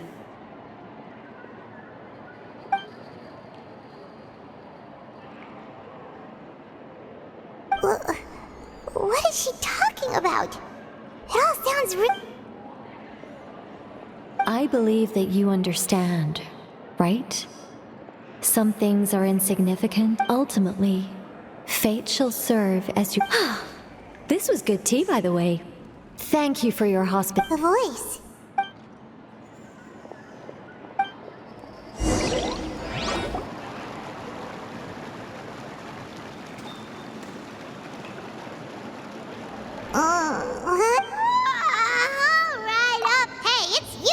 Well, I see I've walked in on some lively banter. Fine, just fine. I went to take part in that Not all Fontainians are pessimistic about this. One journalist mentioned that sitting around and waiting for the end to come would be wrong, and that they should... Did she have pink hair by any chance? Why, yes, it was Charlotte. I assume you've heard of her, no? I'm in full support of her view. Prophecies are very important, but how can people allow their lives to be commandeered by just a few words? That's right! Paimon's glad to hear something sensible for once. Ah, yes. About what we had discussed before. I did try, but I'm afraid I couldn't reach the old hag. Huh?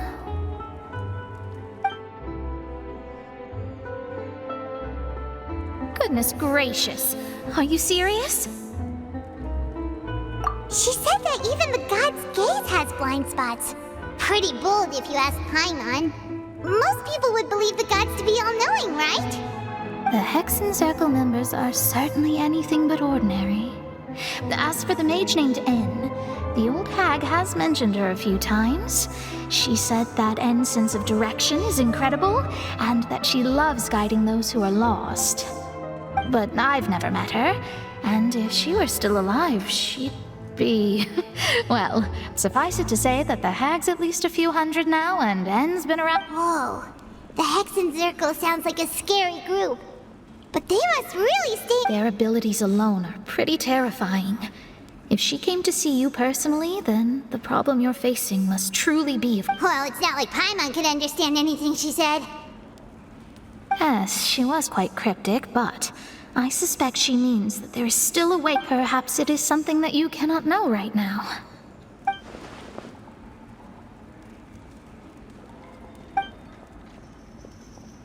Traveler, Paimon, are you two all right?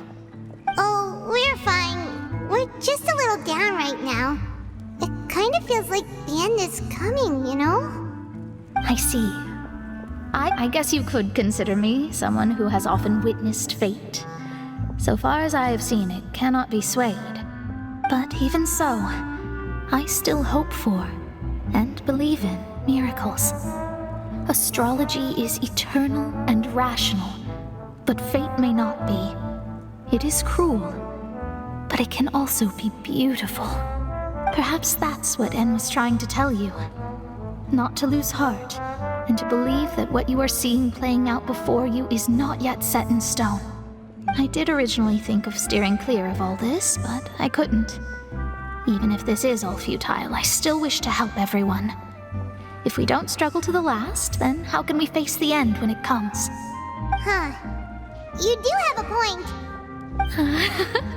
There I go, talking about astrological principles again. Sorry about that. The moment I start talking about work-related stuff. I need to get going. It was worth trying to comfort you, even if only a little. I believe that you'll help those who are struggling in the same way I did.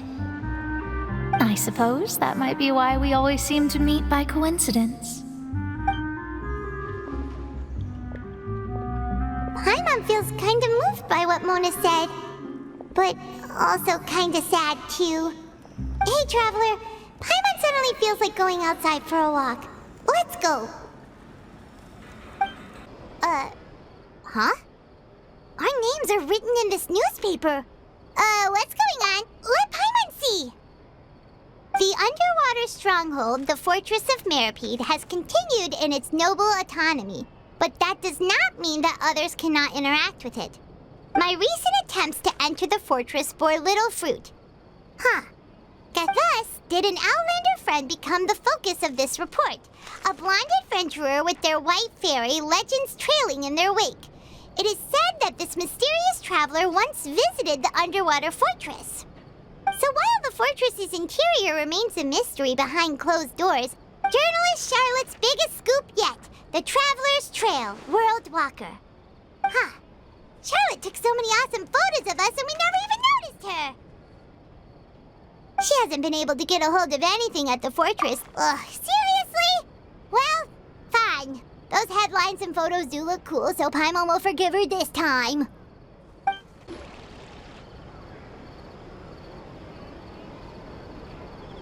We're here! Paimon's hungry. Should we go in and get something to eat?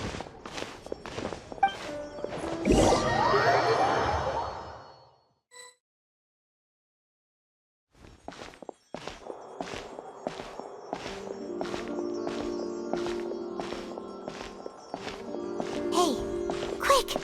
Look! That's the limited edition, only 16 slices a day cake! It was so delicious the last time we tried it, despite the tense situation. 1 slice of cake, please. Someone showed up after all! Oh, wait, you're the one from the Palais Mermonia. Oh, are you here to buy cake too? It seems Monsieur Nervalette was right. You really can eat. Wait, did he really say something like that? That's right. Even he has his own preferences when it comes to food. As for me, I love the cake and coffee here. Do you come here often? Usually every day. Every day? It's part of my daily schedule, apart from work. Then what if someone told you one day that this place would be closing soon, and you wouldn't... But why would it close? Well, Paimon doesn't know either, but maybe... Oh, the prophecy. To be honest, I haven't paid much attention to that. No, still, no. It's the same for eating in general. You might not be able to eat tomorrow, but if you can do so today... Don't be sad. Excuse me, could I have 2 more slices of cake to go? These 2 slices are for you. Sijuin said that this kind of expression you're making is what humans call... Oh, you know Sijuin? I sure do. She was born before me, and she sometimes comes. She said that humans are creatures that are saddened easily. Yes, and you can only lift their spirits by feeding them delicious food. So please try the cakes here. I've got something else to do, so I'll be going now. You two try to stay in a good mood after eating, all right? Bye.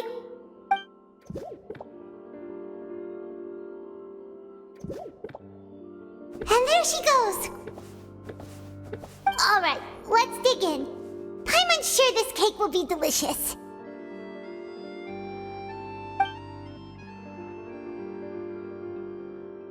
It's more delicious than last time, and the flavor gets even better with a sip of tea. It sure would be nice if we could come again tomorrow. Sure would be nice if we could always eat delicious food here. Wow! If it isn't the Traveler and Paimon! Oh, have you seen the article I wrote about? Ha! You've got some nerve! You just used us to make some quick mora! Oh, you needn't worry about that. I heard that you were in Poisson some time back, so I sent you a letter to discuss just that. It appears you didn't receive it, though. It's all right, though. I've set aside the amount intended for you. I've even set the table with some food. Really? Oh, you're the best! You're almost a little too easy to win over, Paimon. If I were a journalist with ulterior motives, you'd be in trouble now, you know. Oh, Paimon knows you're not like that. Still, what brings you here all of a sudden? Were you looking for me? A friend of ours met you a while back, and when she mentioned it, we thought of coming to see you. Her name's Mona. Ah, so you know Miss Mona as well. She's a guest columnist for our paper. Really? So she mentioned me? What did she say? She said that you're a real daredevil. Nice. In which case, can this daredevil journalist dare to... Huh? So your article in the paper today doesn't count? Oh, of course it doesn't. That was more like live photography. What I'd like to do is dive deeper and ask you to talk about... Yeah, are we? Why not? If I say you're worth an interview, then you're worth it. But not right now, of course. Oh, in that case, we'll just chat when you have the time then? Oh, so that's a yes? Ooh, splendid! I'll tell the editor-in-chief. Ooh, so much to get done now. Wait, Charlotte, Paimon's still got a question for you. And what's that? If, just for example, Fontaine were to be flooded tomorrow? Huh, that's the prophecy you're talking about, isn't it? I mean, I do hear about it often, but I've never... If you're seriously asking, then I might try and think of a way to leave Fontaine. Oh, but I'm still a journalist first and foremost. That means I have a duty to be reporting from the scene. And secondly, I wouldn't... From what I've seen, most people don't know what they'd do should the worst come to pass. In truth, so in all likelihood, I'd probably still be prepping at the office for that interview of ours. I know what you're thinking. That sounds a bit sad, but I've always believed that it's best to do what you enjoy. Just think about it. If this nation really were to be suddenly destroyed tomorrow, but I still successfully finish and then do you know what I'd do? Well, I'd write that story, send it for printing, and use messenger pigeons to get copies out to the various nations as soon as possible. I'm not a dreamer, nor am I a workaholic, but I do love my job, and I'd be proud of leaving such an article behind. I guess you could say that I was born to be a journalist. But anyway, that's my answer. And on that note, I'll get back to my preparations. That's so nice. All of a sudden... Anyway, let's go and take a look at the sea, shall we?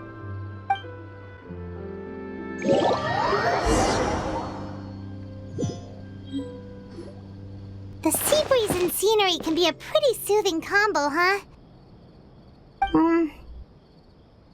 Paimon's been thinking.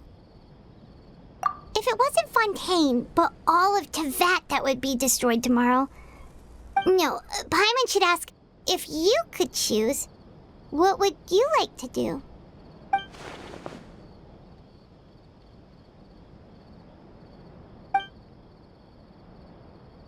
We've always been moving to the next destination, so we haven't spent much time thinking about... You mean, still traveling? Huh. Wait, isn't that what we've always been doing?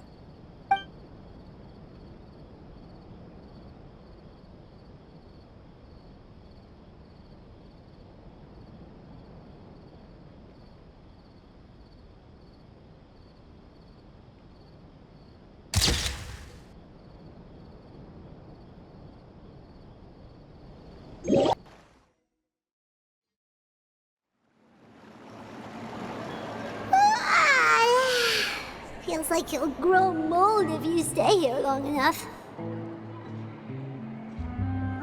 But it's still better than the Fortress of Mirapede, that's for sure. It's not only— So the two of you are still here. Oh, you're from the Palais Mermonia, aren't you? Yes, I'm Isadora. Monsieur Nervillet sent me to look for you two before. I heard that afterward. Not at all. I'm well aware that you're friends of his. Actually, I'm here to— Yes, inside the Opera House. The Maréchaussée Phantom has declared the incident a small-scale riot. A riot? Well, that said, I don't Lady Farina was watching a performance at the Opera House, and while she was resting during an intermission, some other audience members suddenly started loudly accusing her of doing nothing about the prophecy crisis. And before she could respond, others started to join in. The crowd continued to grow, and protests against the Hydro Archon started to break out. So people have started to put the blame on Farina. Guess they finally found an outlet for the pressure they've been under due to— I agree. People will naturally rely on gods, as is customary. So what happened after that? Is Farina okay? Seeing that the situation was spiraling out of control, and that further argument was— the Maréchaussée Phantom had their hands full maintaining order, and did not catch where Lady Farina had gone. So, you mean she's still missing? That's right. The Maréchaussée has dispatched many people to search for her. That said, I don't think there's much to worry about. She is a god after all. Good. Monsieur Nervillet sent me to tell you about the situation, but he didn't say anything else. Don't worry. This is more than enough to go on. Thanks for keeping us informed.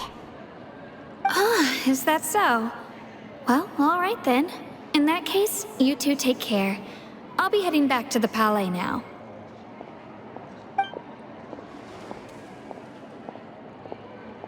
Well, sounds like we should hurry over to Poisson then. If we know Farina, she won't try to fix things in this situation. Instead, and as we also know, she may be loud and dramatic, but she doesn't have a heart of stone. When Nervillet was talking to her in the Palais Mermonia, and she heard about— it would be hard for her to ignore being accused by the public today.